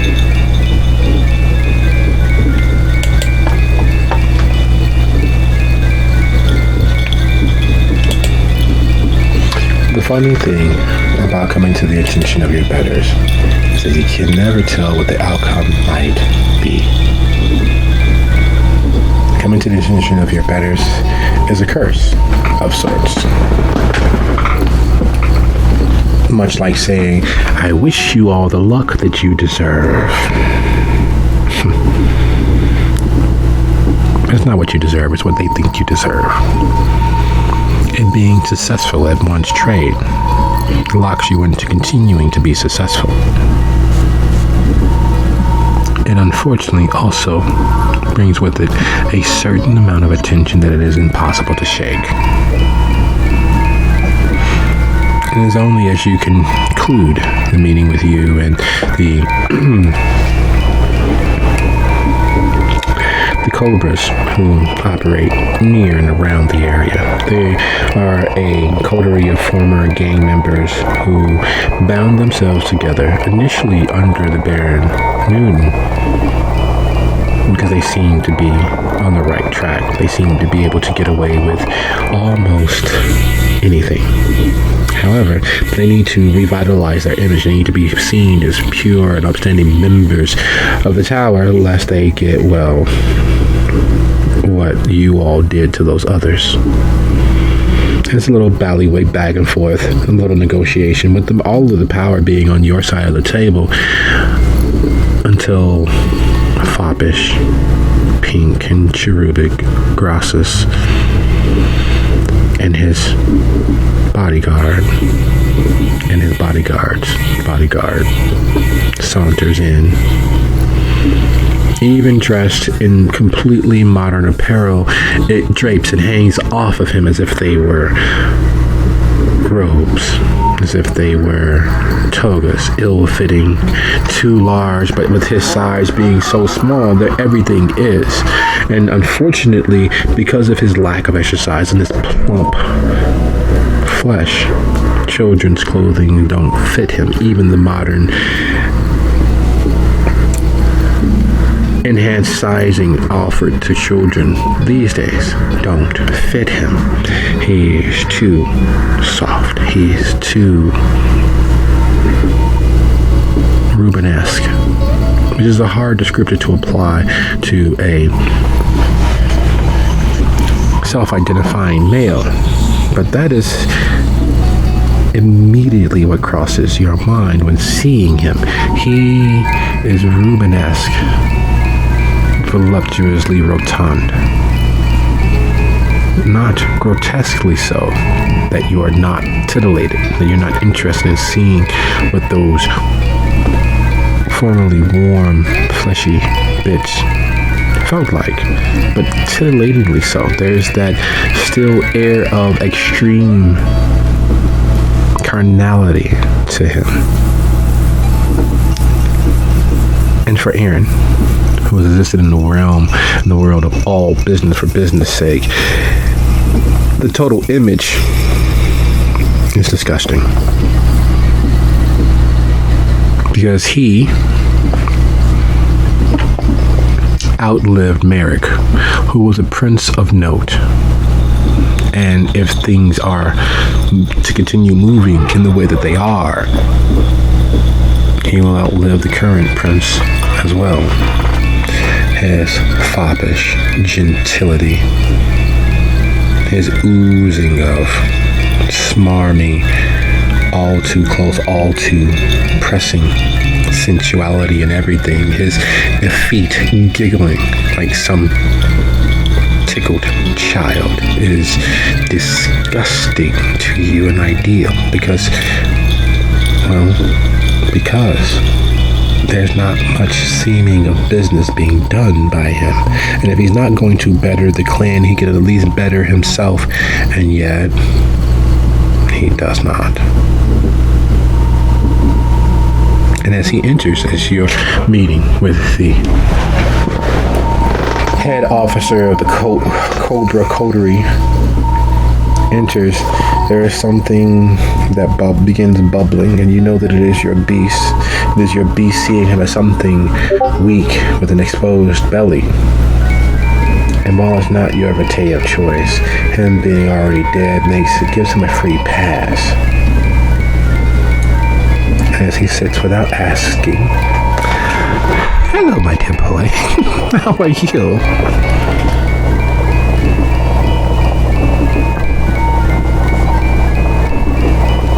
Doing quite well lately. I've noticed.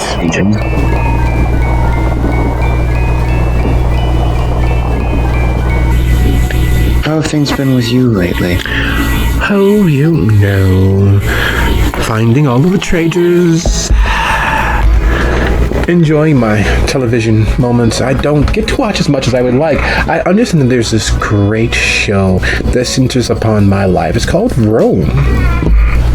I hear that it's all about me, some Lovelorn Toreador spoke and spilled their guts to some producer somewhere, and some script was made. I didn't realize that it was actually ever on. They, of course, butched up everything, made everyone so hairy, so 5 o'clock shadowy. It is, well, you know, it is what it is. But I wanted to ask you, as our loyal, upstanding member of the Anubi,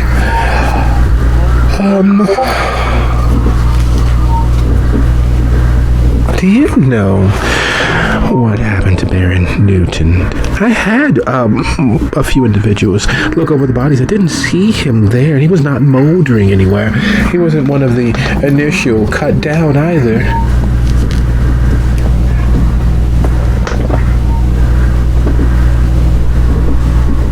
Truth be told, I've been wondering that myself. Oh, then fate would have us aligned on the same side. It's quite wonderful. I knew it was a good reason why we spared you.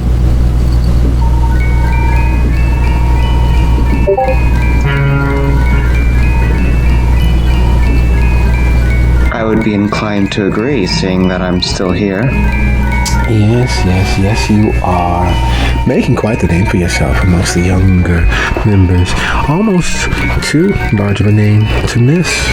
It's just funny how several of your proteges met their end.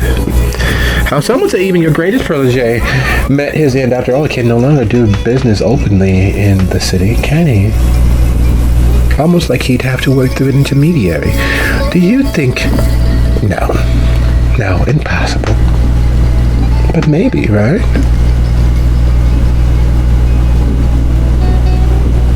Oh, come on, don't keep us guessing. Oh, but it is quite fun. Just for my edification, when was the last time you saw Nude?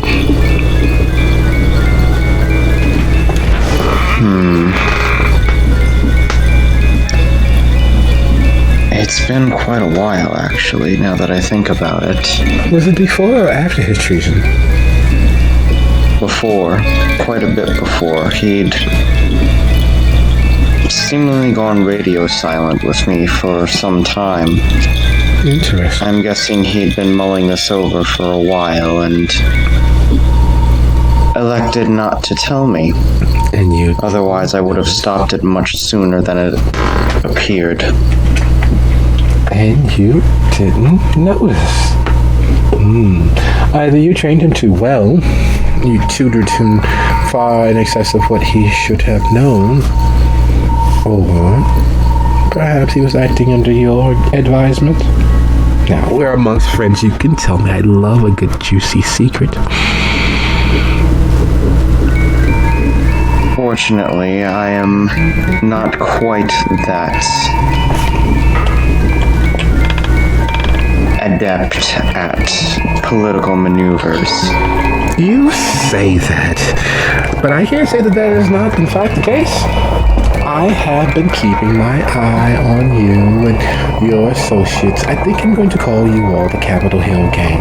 Yes, I think that will do just perfectly.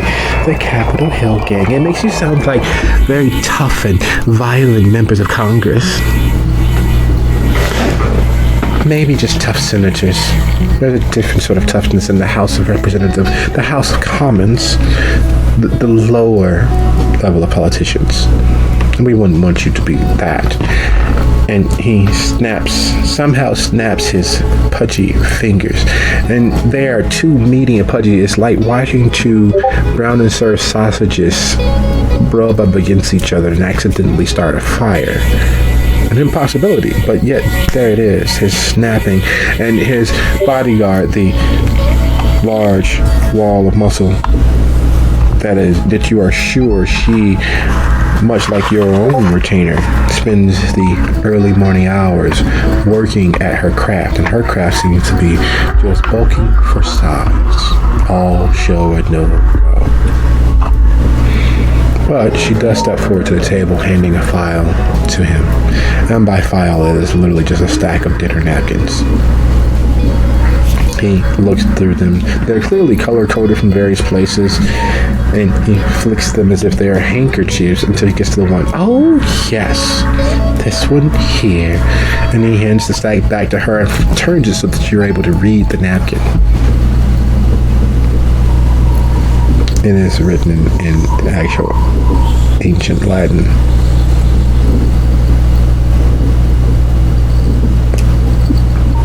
Considering... Oh, go ahead. No, that's what he says. Do you see? It's quite simple.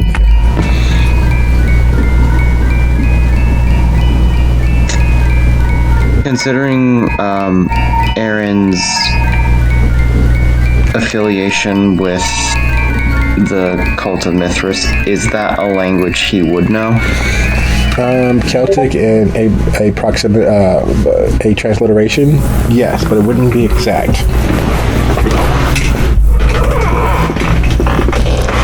What he can easily discern,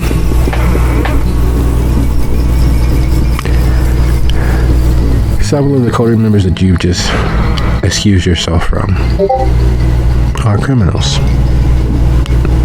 Auto-locomotion criminals.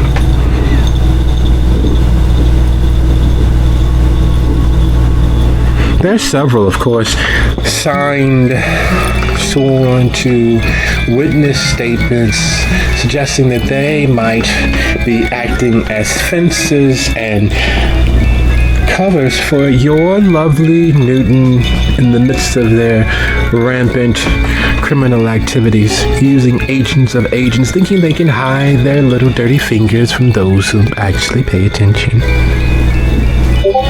And with you sponsoring Nugent previously and helping with his introduction to society, and you having taken part in surprisingly cleaning up their mess and gaining a notable position out of it, it would be hard to prove that you were not in fact the mastermind behind all of this.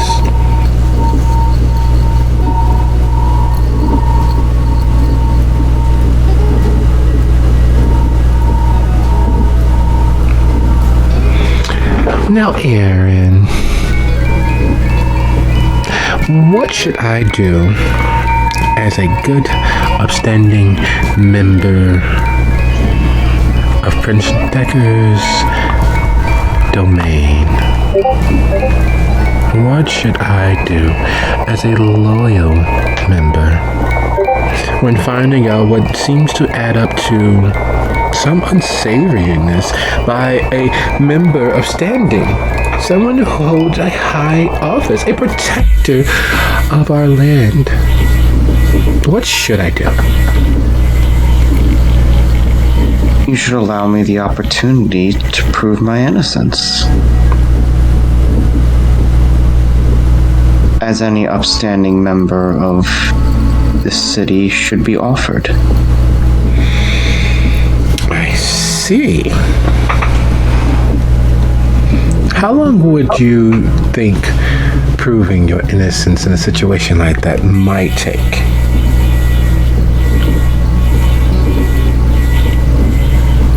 I'm sorry, did he ask how long or how would I? How long might it take? Well, if we want to go about this as properly as possible,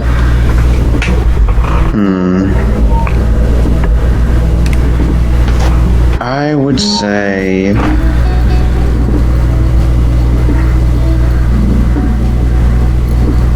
a month and a half.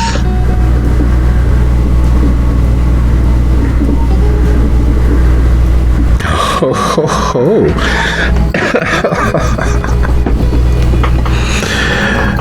3 fortnights. Interesting. Interesting. That is a very, very interesting idea. So how long have you noticed me following your proteges? Well, I don't do such things, but having my agents follow them has been a lovely divergence. It's filled our time for quite some while. And 3 fortnights is exactly 2 fortnights less than when we initially began.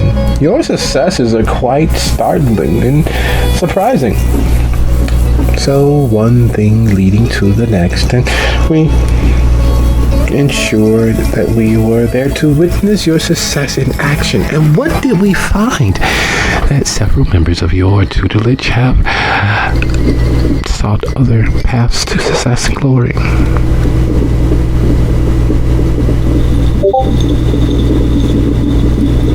So time, let's split the difference, shall we? Let's say a week. At which point, if you haven't found a way to, without a shadow of a doubt, prove that you are not, in fact, the Moriarty of crime with your proteges and your former best protege, Newton, that you begin paying me a tithe. And he looks towards your retainer. He looks towards your trainer. He looks towards, for lack of a better word, your Alfred. Though in this case, you'd probably be Alfred and he'd be your bad man. Let's say a down payment in 6 days of a draught of his lovely vintage. I'd like to try and see is what they say true, that immediately after having some Asian cuisine that you're hungry moments later.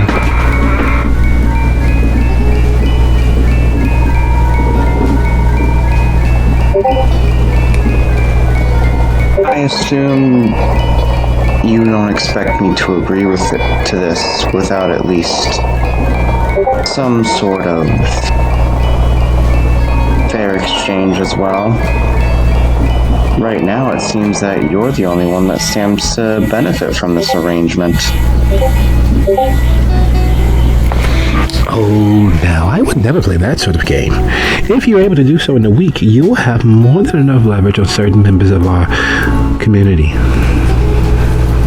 And if you're not, well, a little payment to buy yourself time is more than fair, I think. Considering that even though they were your paid proteges, they were your pupils, they were your students, and they're operating in the area to which you have been assigned as your controlling interests. There are others pulling the strings.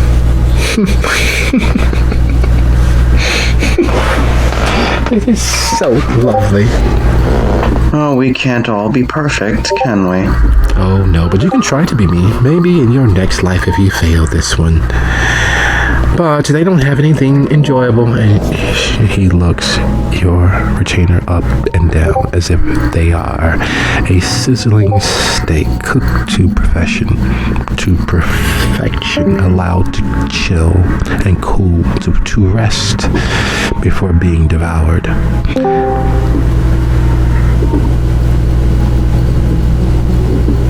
Oh, but I have things to do. There is a lovely underground fighting tournament that I just so love. I've been there every other night. It is delicious. But I'll leave you to your investigations. You know how to reach me. Oh, wait, no, perhaps you don't. But you know how to reach my capable and stalwart assistant, and she'll be able to reach out to me. I believe you know her closely, intimately, and such. So I look forward to hearing from you. I must go. You. I wish you all the success that you deserve. Likewise.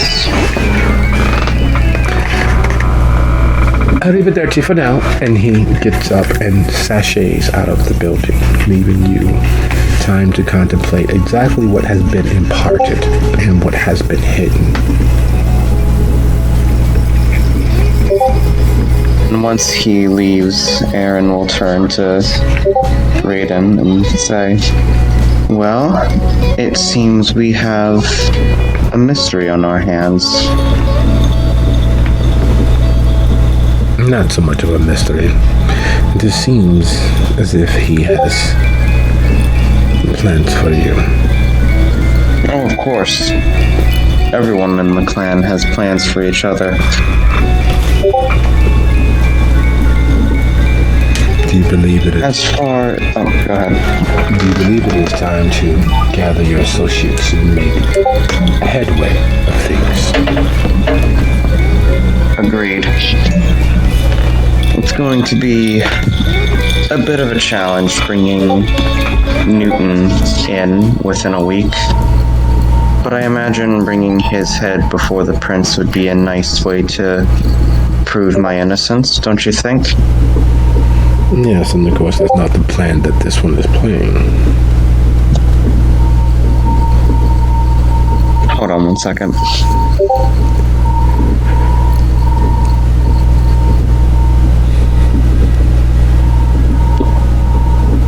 I have to change.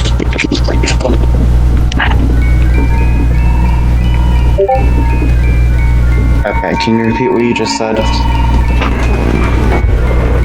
Of course, that is part of the plan that he is playing. It could very well be, but we won't find that out staying here. Very well. Where to?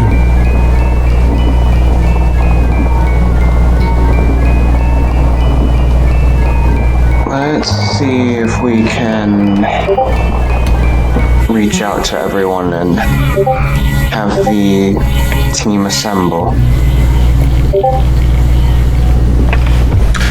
But of course, Mrs. Millicent does not seem to be answering any of the communication networks. Perhaps we should arrange another moment to pick her up. However, I'm aware that Charlie, Miss Walker, has been seen in several locations this last week. Mr. Thompson has disappeared off of the map, and Mr. Devereaux has not had a function in the last week.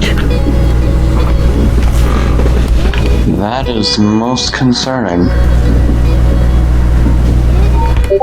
Yes. Alright, let's begin. Let's see. See if we can reach out to all of them, have them meet at my place. Tonight, preferably.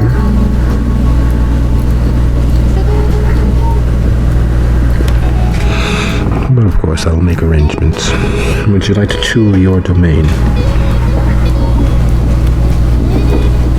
I'm sorry, what was that last part? Would you like to tour your domain?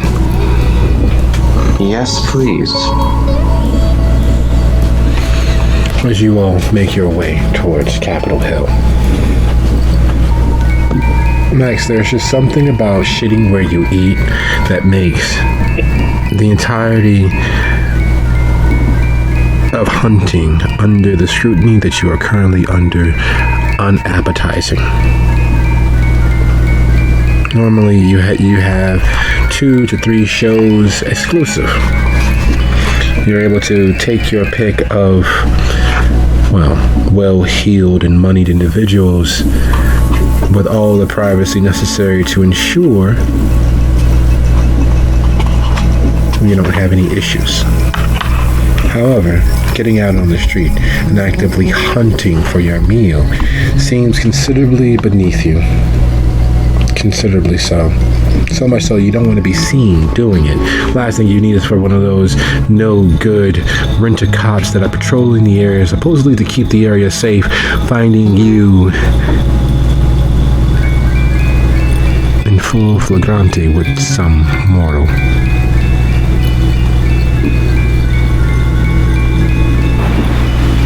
No, that kite might be what they actually are for, just to kind of glean ambient information.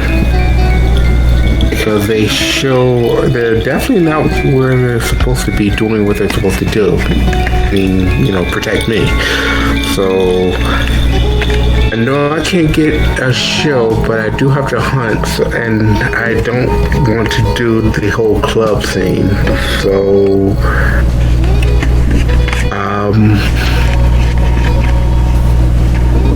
any way for me to invite any model from a show, maybe like any like low end fashion shows going on.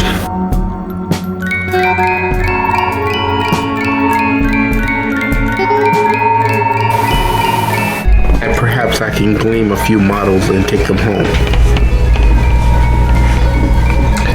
Fashion never dies. However, Milwaukee, unfortunately, despite its very real textile base to its GDP, is not a very large fashion-centric locale. There's a show in the spring, a show in the fall, and occasionally a winter show for the upcoming summer season. But usually those larger shows are held in one of two locations, and they are all downtown. They are all relatively spitting distance from your abode. Sadly, with the considerations for food, the considerations of feeding oneself, and the considerations of needing some air of anonymity, there's but one space to visit, especially considering that it's technically on the way to where Charlie is currently working on your vehicle. Okay, where is that location?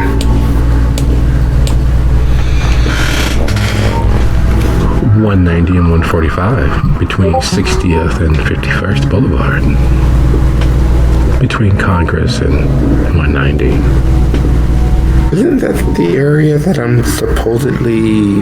Yep, the area that you've been avoiding for the entirety of the week. The area that if you are caught slacking on, you will definitively, have more than the concerns of your hunger to deal with.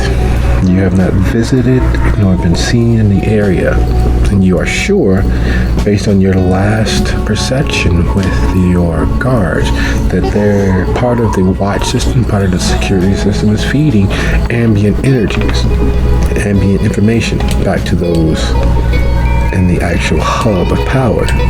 And you have spent the last several days not being where you should. Okay, let's go on over there and do a kind of like a walking with charcoal and some pads, doing some sketches and actually work my way through people until I find someone who might look tasty. Now, do you do that at the Burger King, the McDonald's, the Foot Locker, or one of the other America's Best Wings locations in the area?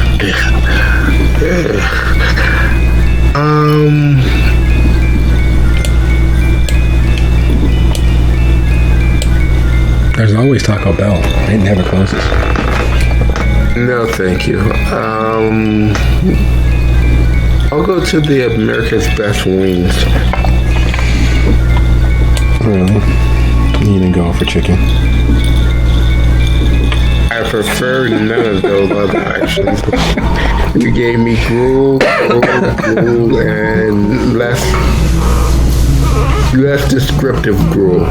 So yeah, I'll go with gruel. Sounds like you should probably invest in the area so you have suddenly something that pertains to you close enough at hand.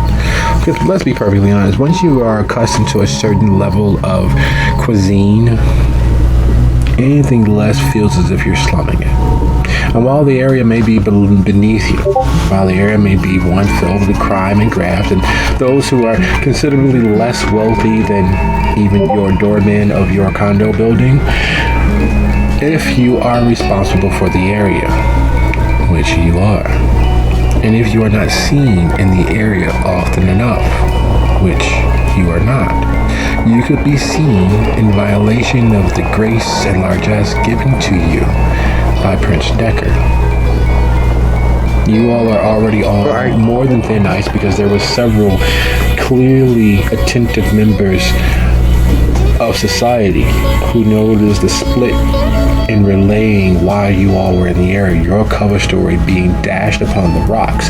And if not for a timely intervention, it was clear and sure that you all would have ended with that mass of bodies that are now ash.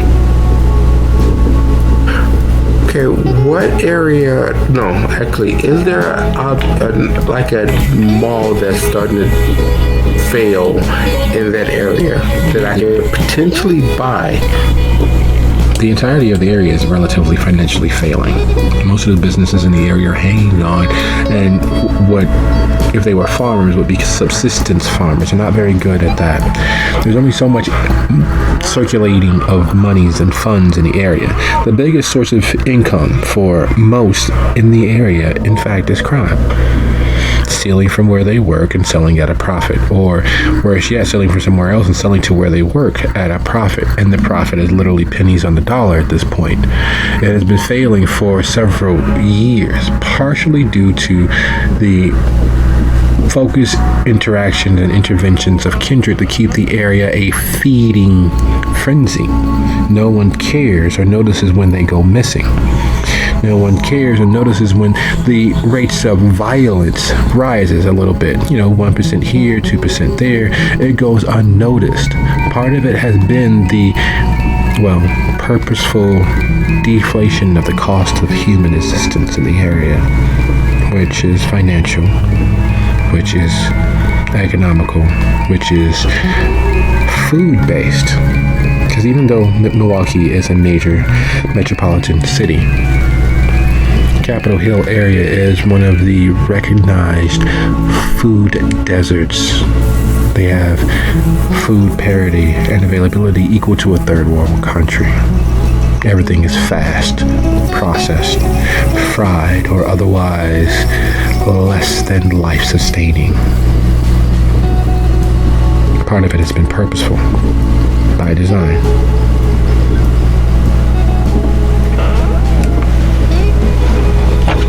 True. However, that's not something that Max can affect at this moment. We've got to get money moving back through this area so that there's more people around. And he does arts. That doesn't fly in this area, so we need to invest in someone else who can invest in the area. That's what I'm looking for right now. That's why I got the money out of I pulled some money from the account so that I can invest in other people in the area who is trying to invest in the area. That's my goal right now.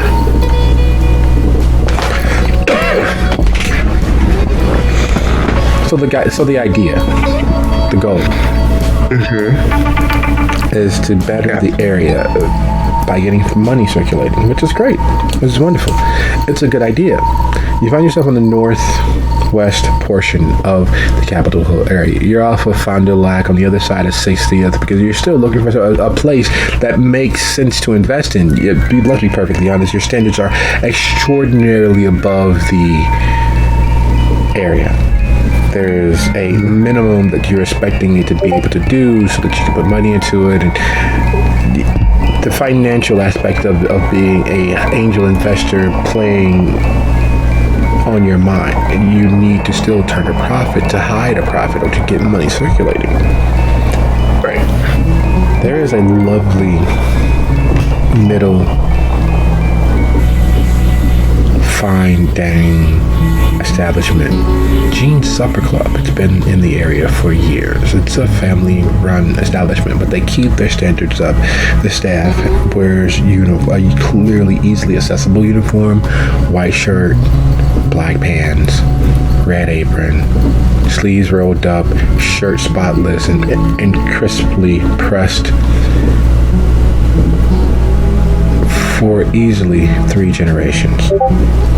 Their standards remaining high enough that it is a place where, you go for a decent, good meal. The portion sizes are filling, yet not overladen. They're not just giving the food away because they clearly spent time and effort and love in making that food. But by the same token, they are turning a small enough profit that people don't want to rob them, a large enough profit to keep making the effort to keep putting it out there. When considering the location, it's directly across 60th. You can see the Capitol Hill area. You see the Taco Bell, which is neon signs lighting up the KFC, which is across the street from it. It is, well, it is what it is. And as you stand in front of Gene's Supper Club, the yelling and screaming suddenly coming from the back are ear-piercing. There are certain things that automatically devalue an area, and one of them, unfortunately, has a high enough crime rate. And no matter how much you pump into an area, if the kindred are still preying on the mortals and driving crime rates through the roof, you can't pull money into an area where everyone feels that what they build into the area will immediately be taken and stolen. You need to make a change societally as you're making the change financially. And despite not being a quote-unquote fighter, let's just call it what it is, hand to hand and eye to eye, there's very few mortals who would stand a chance if you directed your full attention against them.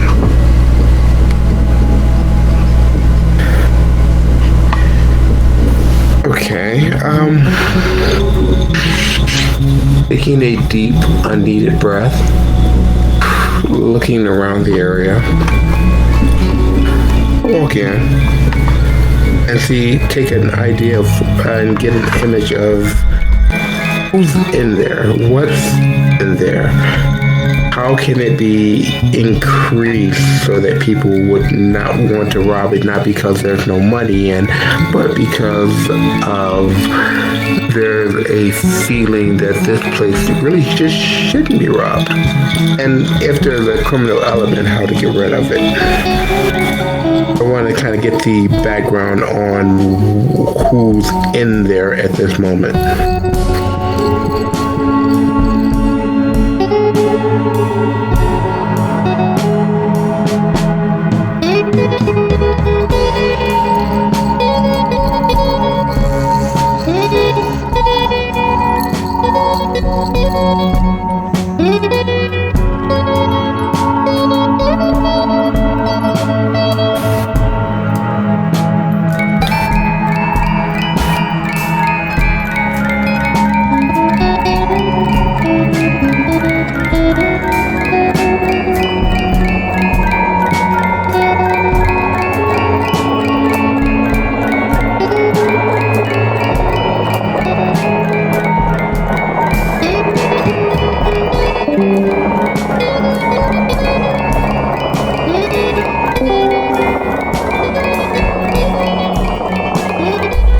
Welcome back.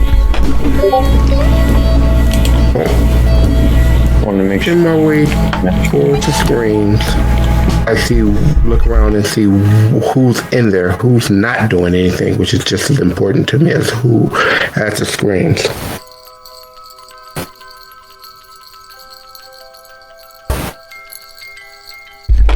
So with screams echoing from around the back outside alley of the building, you go into the front door. The place is as you expected. It's a family-run establishment. In the store, the outside around the back, or in the kitchen area of the store?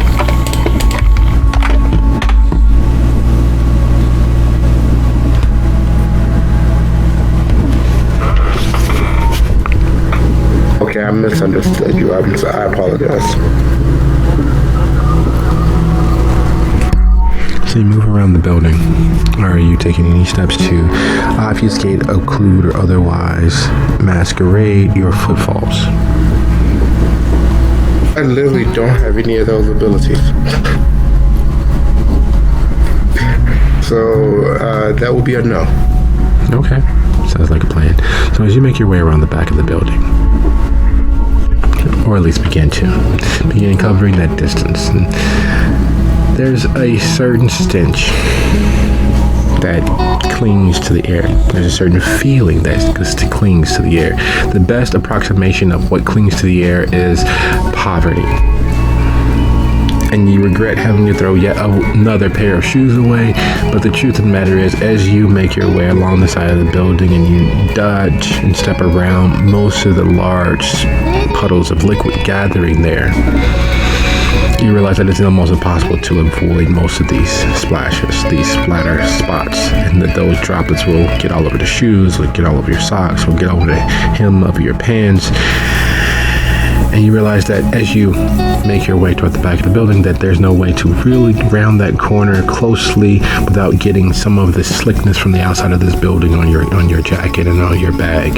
This is a mess. You're gonna have to buy a whole new wardrobe for being in this area, because until it's revitalized, there's no way for you not to look down on your things when you take them back to your other things. There's a marked difference and a feel to them. And as those thoughts are bombarding and circulating around your head, you peek your head around the corner of the building to find Kai hip deep in, violence. As he's slamming a person against the car that's sitting there, the person inside the car hops out. The driver of the car that he just slammed the person into, the dark jeaned hooded individual, into the car. The person sitting behind the driver wheel hops out, a glint of light off of the implement, the weapon that's in his hand, and he begins screaming something about WPD, county sheriff, you're not sure what, but there's a bunch of screaming and yelling happening as Kai makes short work of the person who he is repeatedly slamming against the car, while the other, equally stylishly dressed, poor would-be robber dressed in jeans and a dark hoodie, circles around the vehicle to try to flank the gentleman who stepped out with the glint of blue steel in his hand. Okay, so there was one person screaming WP something, and the guy with the hoodie trying to flank him, correct? Yes, another gentleman in the hoodie trying to flank him. And as you step back into that scene, you see this happening. You see 15 feet away from you, a gentleman in a black hoodie coming around the front of a unmarked police vehicle. 3 feet ahead of him, stepping out of the driver's door, turning to face Kai, who's at the rear of the vehicle with a gentleman in a dark hoodie and dark jeans being slammed against the unmarked police vehicle. The clear need to feed on his face. His lips are drawn back, his fangs are extended, and it is clear that he means to empty this person of their, life. Is it Kai who's meaning to empty this person, or the hoodie guy? I can't do anything about Kai because he has hands and I don't. So I can't do anything about that one, so I can't help him. The guy with the hoodie, he's moving towards Kai or the police officer who just got out the car? Police officer first, Kai next maybe, or both. What he intends to do, you are unsure of exactly, except for what he intends to do is clearly violent, clearly relies or demands a small element of surprise, and you are behind him. And while you make your considerations, Kai, time moves at its own pace. You manage to get your hands on them and slam them into the vehicle, and just as you are getting ready to raise them up enough that you can break them enough to get away quickly enough, the gentleman behind the wheel of the car, who you had previously noticed, is already exiting, the gun already in his hand. It was clear that he saw the would-be robbers, or had planned on the would-be robbers, or whoever these two in the jeans and hoodies are. Steps out with a blue steel snub-nose 38. Clearly not police issue any longer, but clearly something that had been passed down from cop to cop. or something thereabouts. And he's yelling, freeze, WPD. He's yelling his title, catch sheriff, blah, blah, blah, so forth and so on. But in the fog of battle, with the haze of your hunger upon you, the truth of the matter is he's a speed bump on the way to satiating that which you need satiated.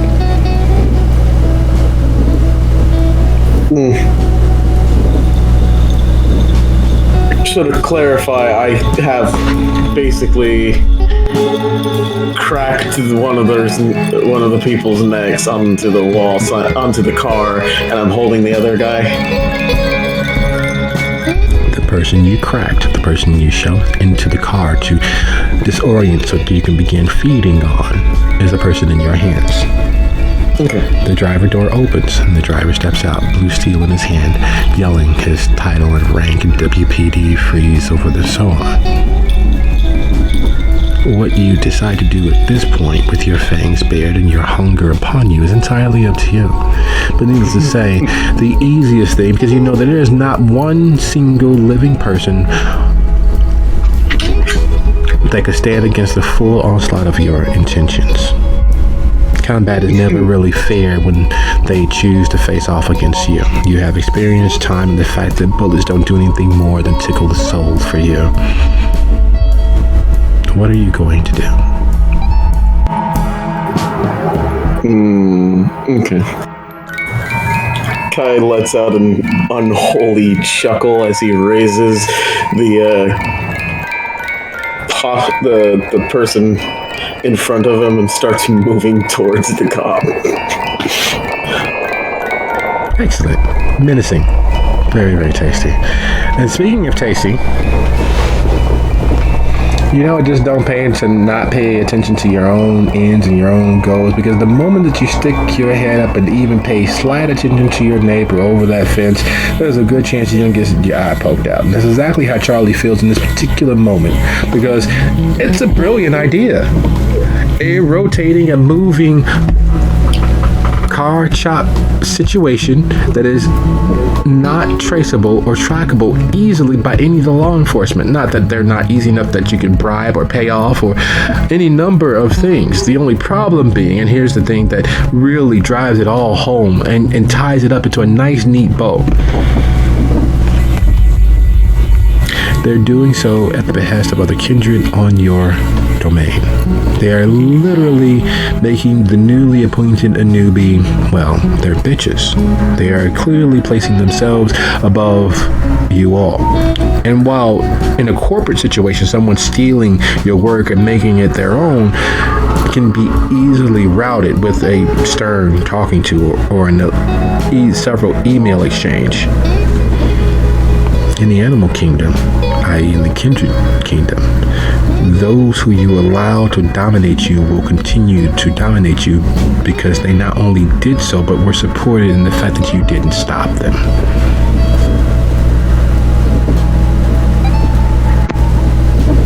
Well, given all that enlightenment, she will do the very animal world thing, and she will find the weak one and separate it from the herd so that she can get some more information.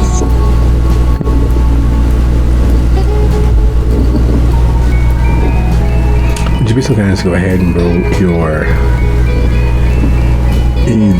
Well, how would you plan on intimidating them? Would you grab them up by their short and curlies? Would you threaten them with a quick flash of fang? Would you squeeze on their sensitive parts?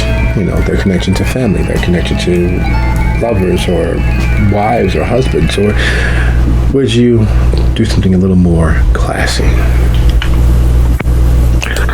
I don't know that Charlie has a whole lot of classy, but she is rather cute, and she can be pretty seductive when she wants to be. Okay, so let's do the better of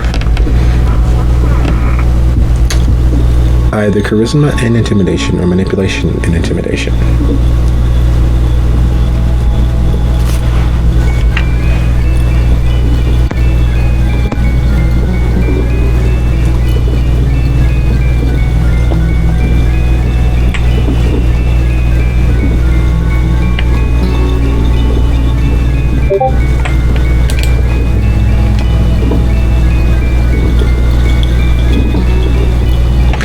humans are so easy to squeeze on.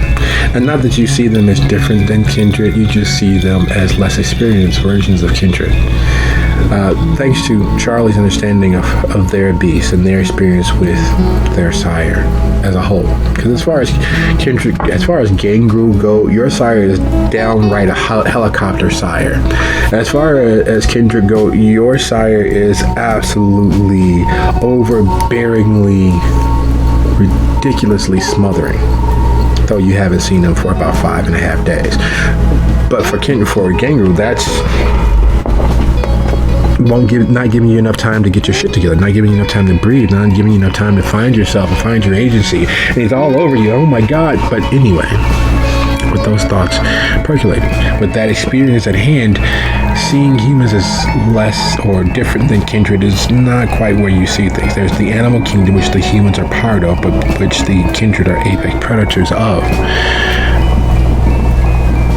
And you use all of that experience, you use all of that understanding, and it takes you roughly 45 minutes to know that there's a deal going down where they're going to be buying protection, but because they have finally worked their way up to the head of the pyramid for the police side of this network, they finally know who the big boss is. They're going to take him out. They're going to remove their potential competition with the gangs that are the actual WPD in one fell swoop.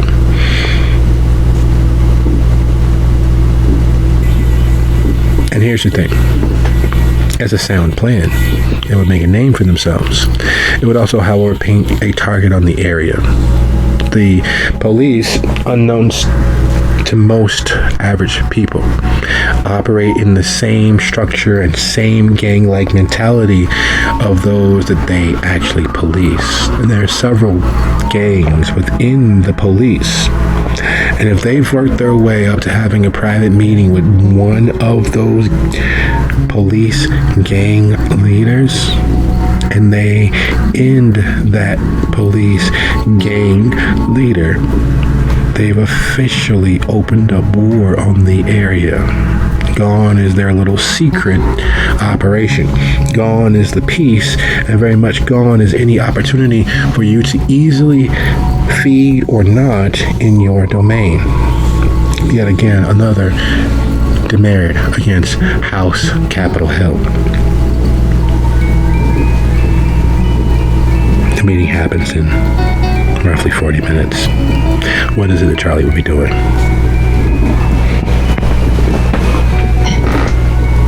She will ask if y'all think that's a good idea to start a war with the police. Fuck them pigs, man. They keep taking too large of a cut. And Marco says that Newton needs more money these days. If we can get this money together, Newton's got a new plan. He's got a new thing. And we can get in on the ground floor instead of just being peons. Who the fuck is Newton? He's the boss's boss, man. Don't you know shit? He like mafia? The mafia ain't nothing but a gang by different name. It's all about difference between blue collar and white collar crime. Everybody considers mafia the white collar crime. Fuck that shit. It's all a goddamn same. A mafia ain't nothing but a gang, and a gang ain't nothing but a mafia that don't get the recognized respect. I suppose this gang is a boys only club, huh? Hell no. Well, what's the pay? About a G a week. Charlie thinks, wow, I could get like an apartment for that. She nods, says, y'all selling franchises? I got some friends that might want to come in on this. Man, you gotta know somebody to get jumped in. Then you gotta prove yourself. Shorty like you probably can't prove shit. But luckily for you, I got a thing for redneck chicks. So you want to work your way in? I can jump you in right now. Oh yeah? I bet you mean something different by jump, don't you? Oh no, it's the same. I gotta smack your ass around a little bit, and then I gotta smack your ass around a little bit. You know what I mean? What's that pay? Well, shit, if you're gonna be a skeezer, fuck, I got a dub on me right now. Or you really want to make some real money and not have to sell that cooch of yours, then I gotta jump you in. And then I gotta jump you in. You know what I mean? So what do I get if I kick your ass? Look here. You ain't kicking my ass. You know what? Just for you even thinking that shit, man, put him up. Halfway through that sentence, she punches him in the mouth.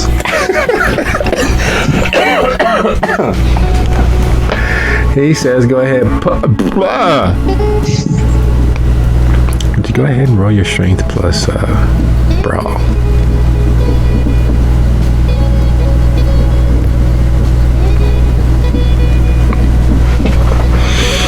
Element of surprise will give you a DC of 2, and every point of DC above that is almost an automatic damage, okay? Yep. Alright.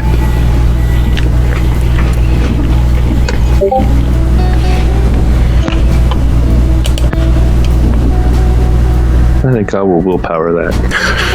'Cause he cast aspersions on her toughness. He, in fact, did. Well, wasted willpower. But anyway.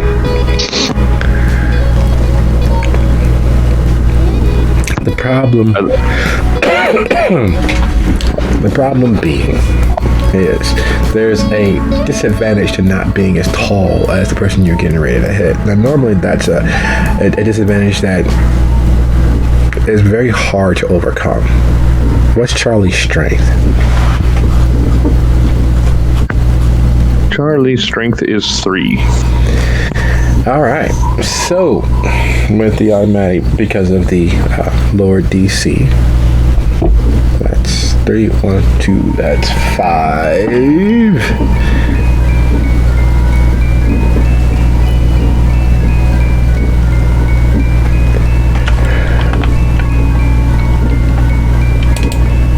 That is 3 points higher than his stamina. Several things happen at once. 5 is 2, 1. So that's 3 health levels lost instantaneously for a mortal. He folds around your fist. Now, you've seen that happen with Kindred before, where they have more undead matter than they know what to deal with. So when you give a good shot, their whole being begins to break, the flesh parts like you slice it open, and it's typically enough to cause them to sit down and take notice, or to start paying attention to you, or to give you the respect that you feel you deserve. Watching it happen with a human, however, is completely another matter entirely. They are living and breathing. There are blood vessels that immediately rupture and spew their life juice all over your fist. The nose is surprisingly easy to break. But just because it's easy to break does not mean that it's easy to shatter. At least not normally. Charlie disproves that notion, and you are sure that he's going to need reconstructive surgery as he falls screaming, the ruined pulp that is already swelling in the middle of his face. He throws up his hand, which were going to be hands, one going immediately to his eyes as he tried to clear away the swelling pain and tried not to cry like the absolute weakling that he really is. He fails. You've seen men cry before. At that part when Dom and Louise go into the Grand Canyon. At that part when Superman tells Batman his mother's name. At that part in Glory, will they reach the last battlement flag held high and the cannon fires? Like, you've seen men cry at those moments. You know, that Lou Gehrig gives his last speech. Moments like that, you've never seen men just cry from having their nose ruptured like a overinflated water balloon. It doesn't make you think less of him, but it doesn't help you think any more of him either.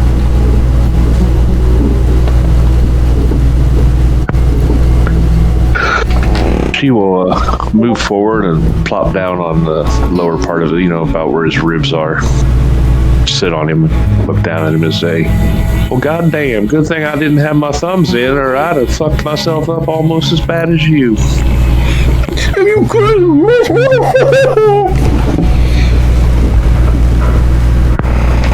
Beginner's luck, I guess. Have I been jumped in now?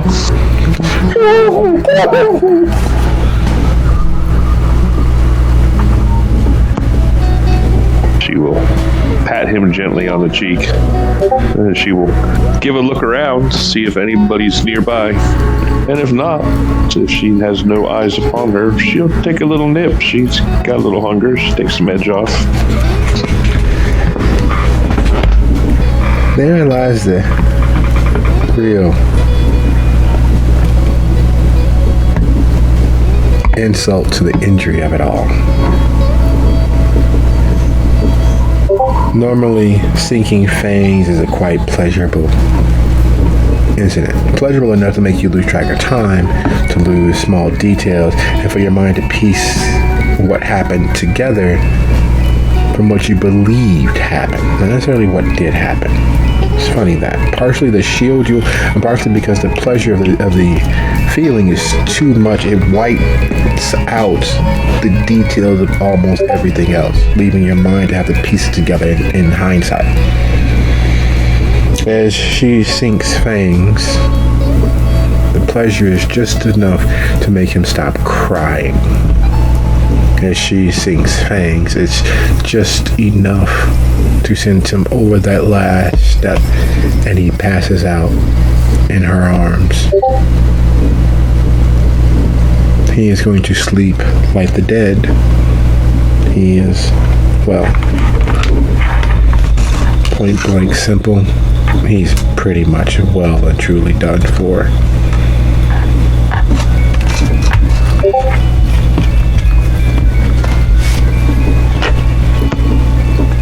She will, I think, pick him up, firemen carry him over to where his boys are.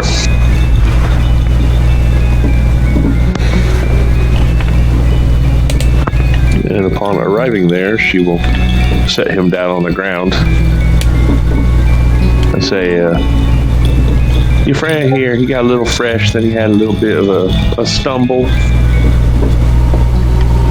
You might want to clean him up there. What the fuck? And here we're going to dilate time a little bit. Would you be so kind as to go ahead and roll your strength plus brawl and tell me what your outcome is? And while that brawl is happening, in the middle of that situation taking place,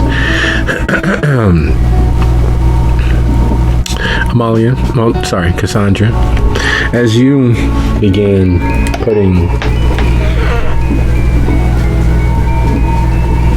effort in, looking out for happenstance, looking out for snakes, looking out for being seen in the area to which the Capitol Hill gang is supposed to be patrolling, protecting, maintaining. They're supposed to be acting as the Anubi specifically for this area and for the city in between this area and wherever they hail from. Because everyone has, as good upstanding kindred, kept their havens, their own personal secrets. So moving and mixing and matriculating through the Capitol Hill area, drawn by the idea and hinting of snakes, or serpents, or lizards, or was it dragons? It might have been dragons, because technically Fafnir was a dragon, and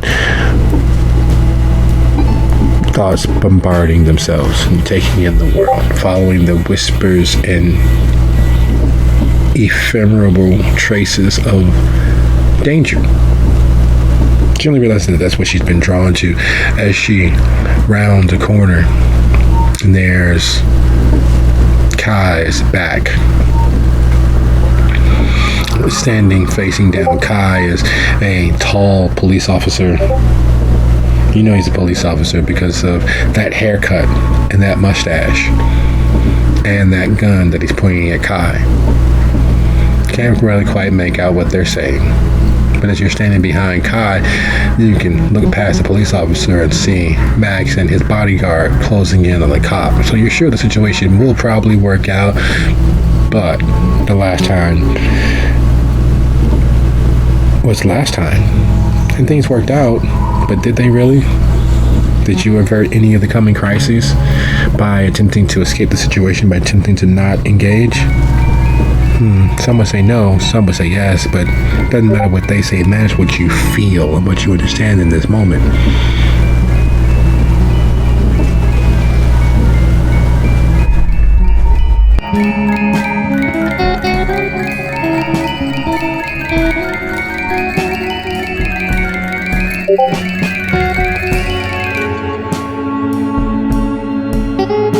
Okay, before Cassandra does anything, can I roll to have her blush? Not enough time. Okay, so as she sees Kai, Max, and the policeman, he will step closer to try to get a better idea of just what's going on. Does she ask, or does she just intuit?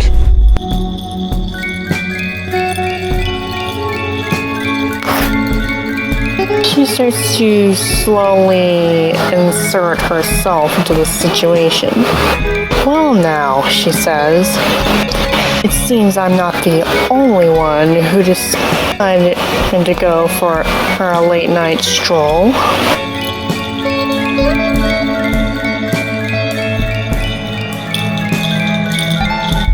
Cassandra has always seen police as animals, as cops, as the cops as dogs or wolves or foxes or some combination of some canine creature, because they are always barking.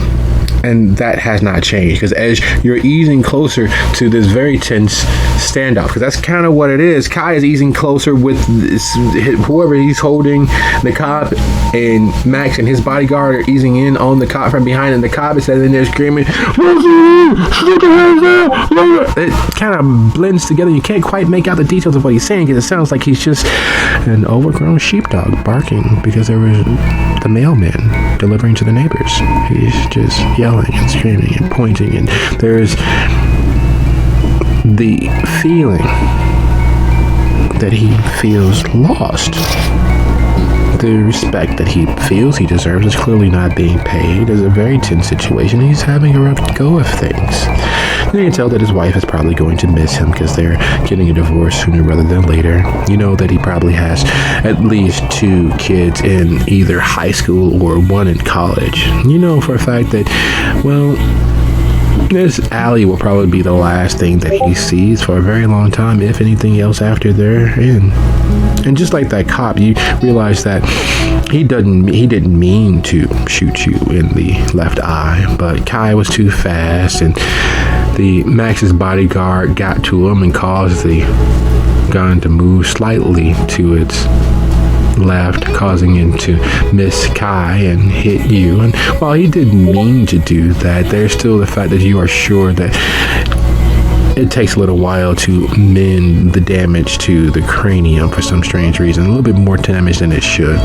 And as you feel the slug tear through the soft gelatinous form that is your right eyeball and into the soft, thin wall of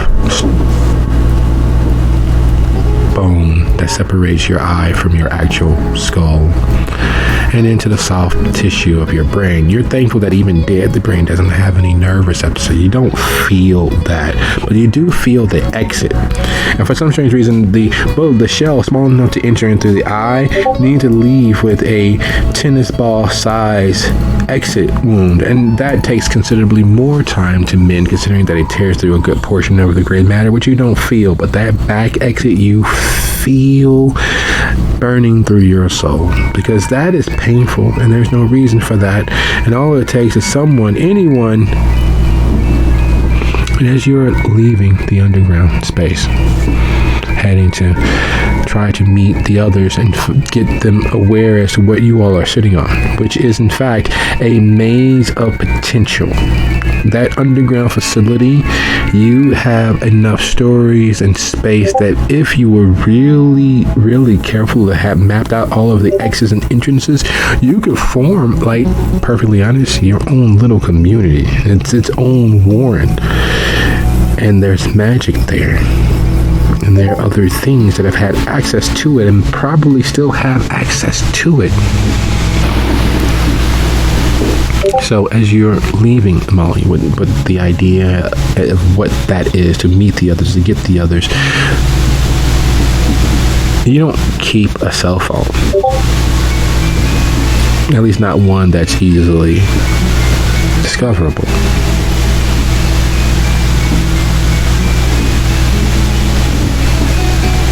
So as it goes off, your burner phone, the phone that you use to conduct business, because it's far more noticeable when you don't have the opportunity to take someone's number in your phone. Always telling someone in modern age to, yeah, just write it down and I'll put it in later, makes you memorable, makes you easy to find. And that's never a good thing, especially being you already have the electronic footprint. So as it rings, suddenly vibrating to life, how do you answer?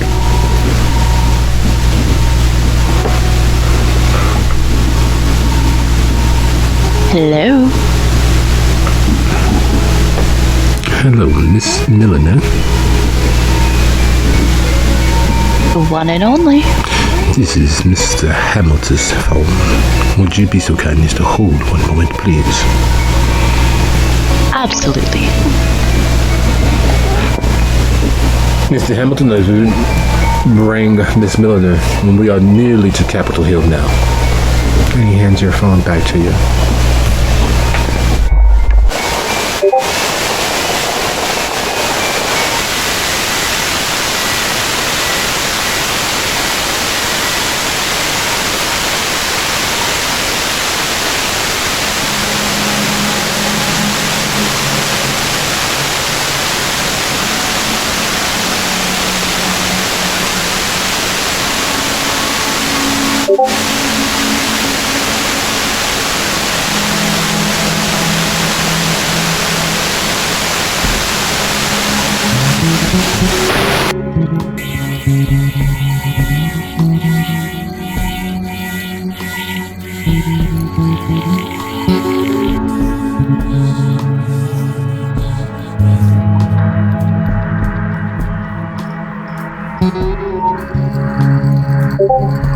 Apparently, I'm just on hold. Seems to be a small technical issue, but that's fine. So needless to say, Hamilton's manservant passes the phone back, and you guys exchange a little information. You find out that he's on his way to the Capitol Hill area. Where would you all like to meet? The initial idea is for you all to meet back at his place.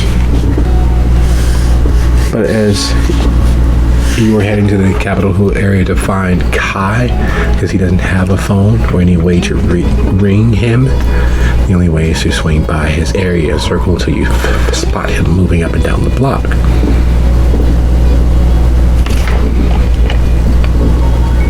Is what I will do. Go in search of Kai. Excellent. We'll meet you in the area.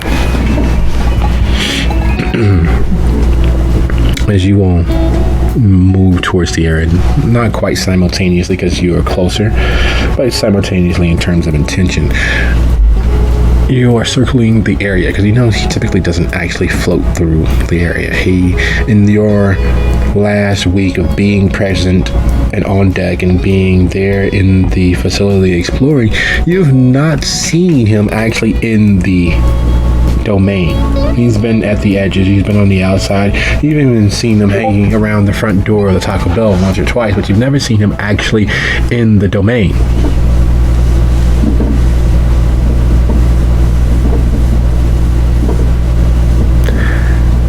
So you're floating around the outside.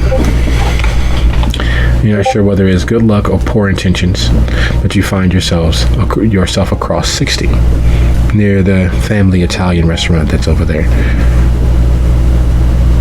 And you hear the shouting, and you hear the WPD, and you hear Cassandra's voice, and it goes that thready calm that you've seen her have once or twice before, typically during a card reading, but in a stressful situation you've seen her go absent before. And while the voices are raised enough for you and your kindred hearing to pick up, they're not quite loud enough to cause immediate passersby to close in just yet. There's something about "don't move or I'll shoot" that immediately draws the attention. That will be noticeable by passersby. That will draw attention. And while it is just across the street, it is still technically and easily blamable on your coterie if things go sideways.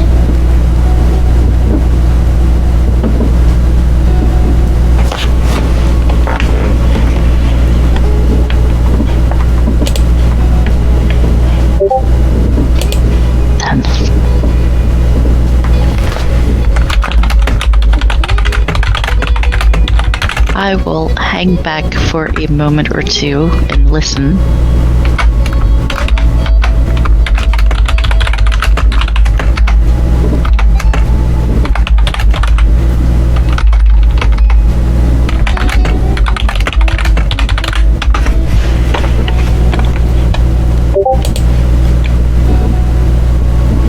And eventually move on up. Not super softly. She doesn't want to, startle anyone, but she is not trying to be super noticed either. All right, north corner of the building or south corner of the building as you're going to try to round the building? We'll say south. All right, sounds like a plan. As you leave from the front of the building, move to the side, stepping around a few puddles, you see Max ahead of you there. Being around the corner of the building, moving to exit around the corner of the building. And that being the case, in order of operations, we're going to declare our immediate intention for those in this moment in the order of this, starting with the furthest removed, who doesn't quite have an idea as to what's going on, except for that something tense in Max's viewpoint at the back of the building is happening in the here and now. Whatever needs to happen is happening in the here and now. So knowing that that's the case and things have reached fevered pitch, what is Amalia doing as she's easing up behind Max?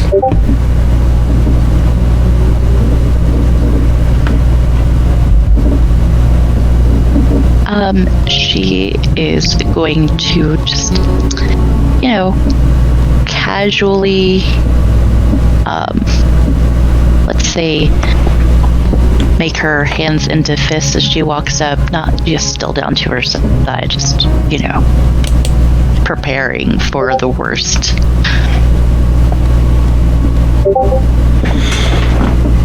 Okay, sounds like a plan. Amalia is easing to, in a prepared situation for it to be as tense as she believes based on the sound and the fact that Max is easing around the building. Max is a hair step ahead of Amalia, seeing the situation happening, watching Kai walk forward to a police officer with a hostage while behind the police officer, there's another individual sneaking up on the police officer who has a naked firearm in his hand. What are you doing? What's your intention of doing? The person with the naked firearm, did you say that was another police officer?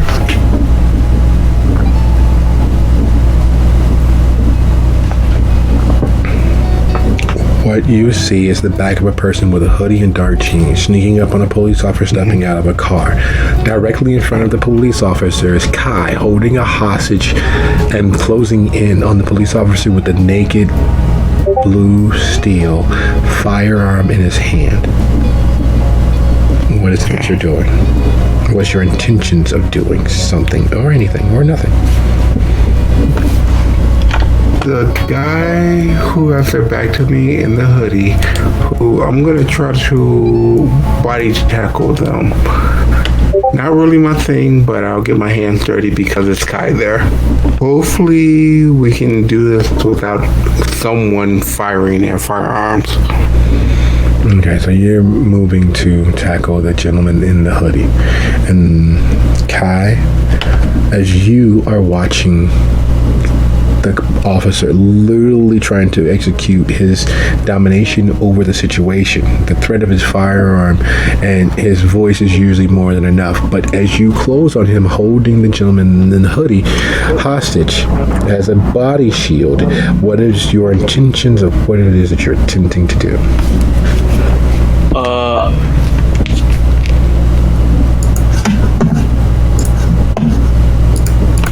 I'm going to get nice and close, and with my free hand, I'm just going to slam my fist into his face, or into his gut, as fast as possible. Make him drop his gun. All right, sounds like a plan. And behind Kai, as you see Max appear from behind the cop, moving towards a dark shadowed individual, the person in the hoodie, and you know that the cop is going to fire, and you see Kai moving into action. What is it that Cassandra is intending to do, knowing what the outcome is going to be, having glimpsed a potential future?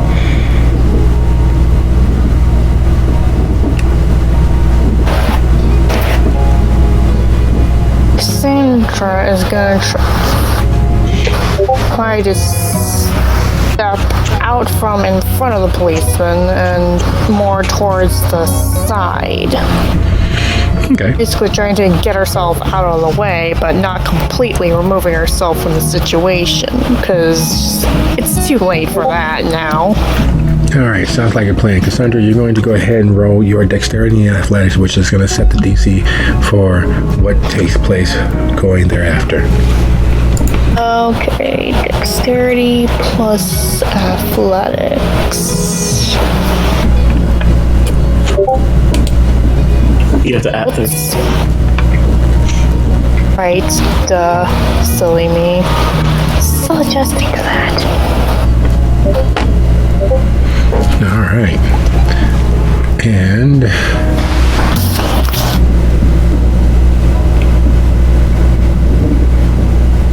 this is for the hooded gentleman.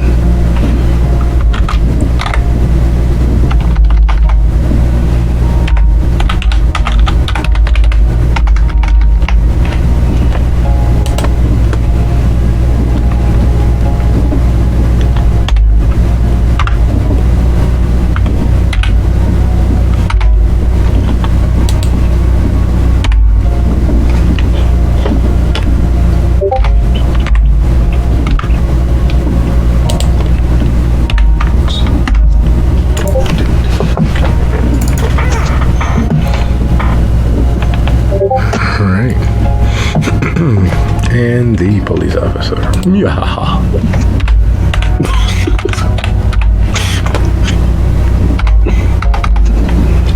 I like to keep that roll for every roll that you roll against me. I'm not, hey man, don't blame me. Fate doesn't like you as much.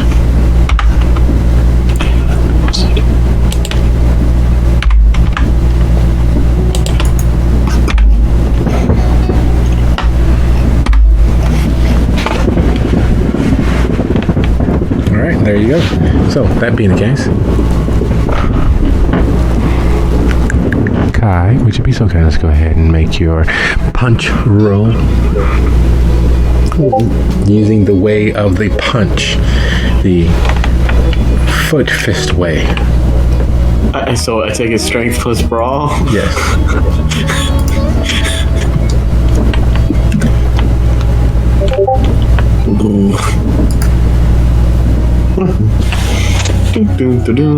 Wow. Look at that. Oh, look at that. You fire a shot that sounds and feels like being hit by a shotgun blast, close range with a beanbag made of lead pellets. You obliterate his existence temporarily. He ceases to be in a matter of seconds and reappears the immediate next after. As he's crumpling, his finger goes squeeze, squeeze, and the sound of the mini explosion that takes place in the firearm upon the discharge of its munitions occurs. The bullet whizzes past you, missing you and your victim as he falls back into the waiting arms of Max. As you go to tackle the dark hooded gentleman, would you be so kind as to go ahead and roll your strength plus brawl?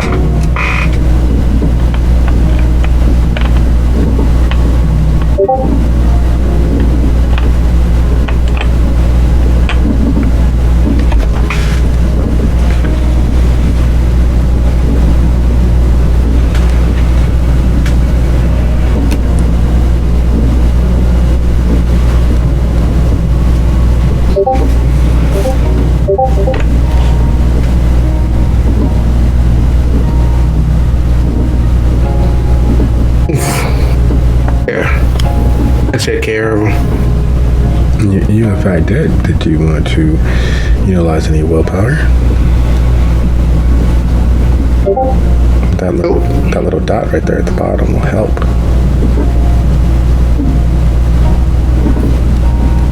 This little dot here, that gives me that. Oh, hey, look at that. It worked. I actually tackled him. No. You did not. I grabbed him. You flailed in his general direction, and he moved just a hair fast enough. You knocked him gently off course enough that he landed into the flailing body of the cop that he was attempting to waylay the entire time. Unfortunately for him, Kai is a beast. He has, as you said earlier, hands, and they are in fact rated for E for everyone. As he pulls a clear show of experience as a football player, he jukes just enough to cause you to miss the tackle, the arm sliding around his waist, his hands and arms wrapping around the police officer who is already falling back into his waiting arms, the gun going off. And as you see this happening, Amalia, Max goes for a nice dive tackle. The gentleman that he's attempting to dive tackle does a small two-step and a slight shimmy, causing him to go past as he lunges forward to waylay the police who is firing.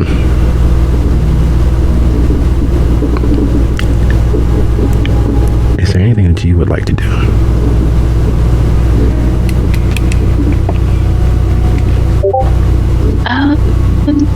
I am nice and happy just poking my head around the corner. It is the fluster of all clocks.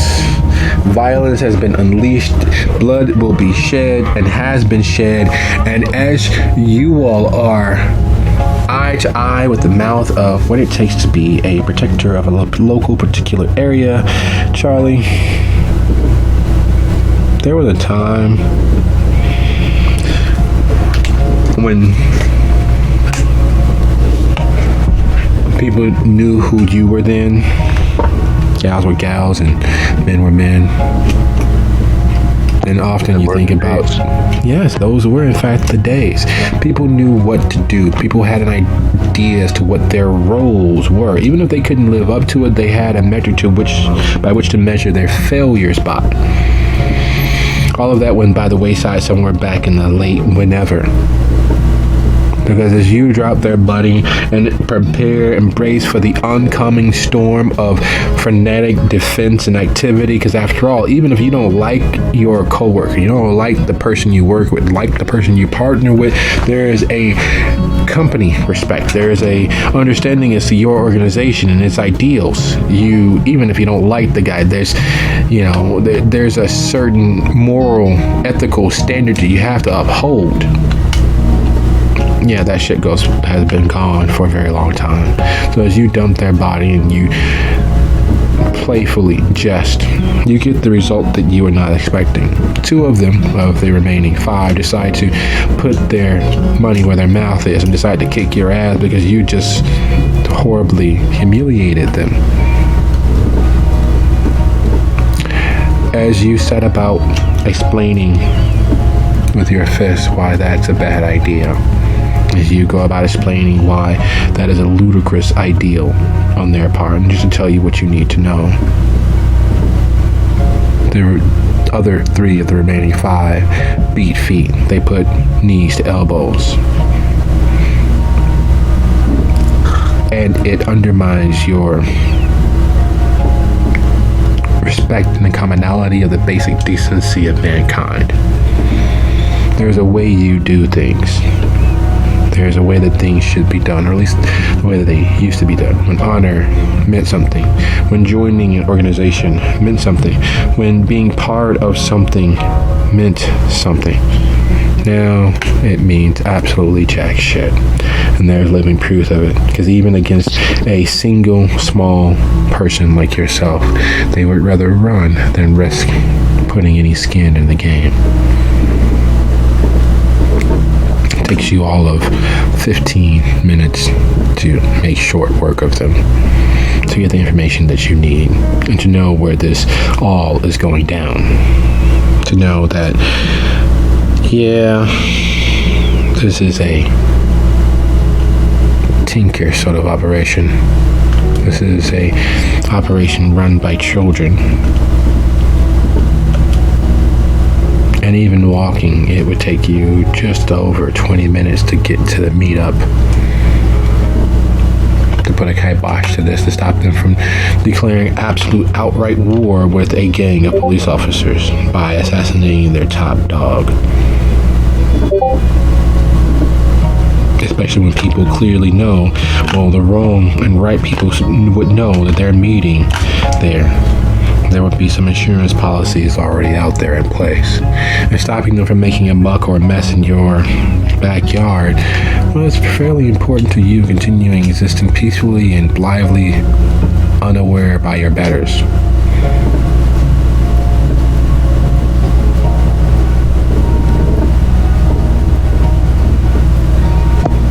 Well, damn it. Do I hear the gunshots? Are they here or are they someone else? Yeah, it will take you about 20 minutes to get there. So do you run, do you walk, or do you take the car to get there? I will run, but I will chitter out to some birds to maybe go ahead or fly ahead and tell me what's going on. Running there it's good for the environment. It's great for the community, lowers your carbon footprint, and as the few night birds the thrushes are, moving back and forth between you and the space, they tell you it's going down, the ambush is almost set, and then there are more monsters like you closing in, and you round the corner just in time to see Cassandra step back against the wall, the shell go flying past her face, Kai throwing a haymaker that's designed to knock out the greatest heavyweight that ever heavyweighted. Kai goes sorry, not Kai, that was Max, that goes sliding off of the rear defender, who takes the officer to the ground as if he was trained in the elusive art of sneak attack as his specialty.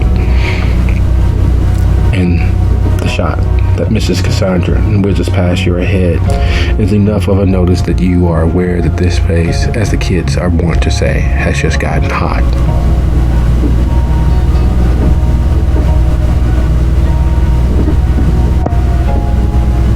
What the actual fuck? And I couldn't say it better myself. And on that note, with hell and chaos once more meeting before the coterie, I'd like to thank you all for a lovely session, and I'll see you guys next time. Good night, everybody. Good night. Night. Night all. Nighty night.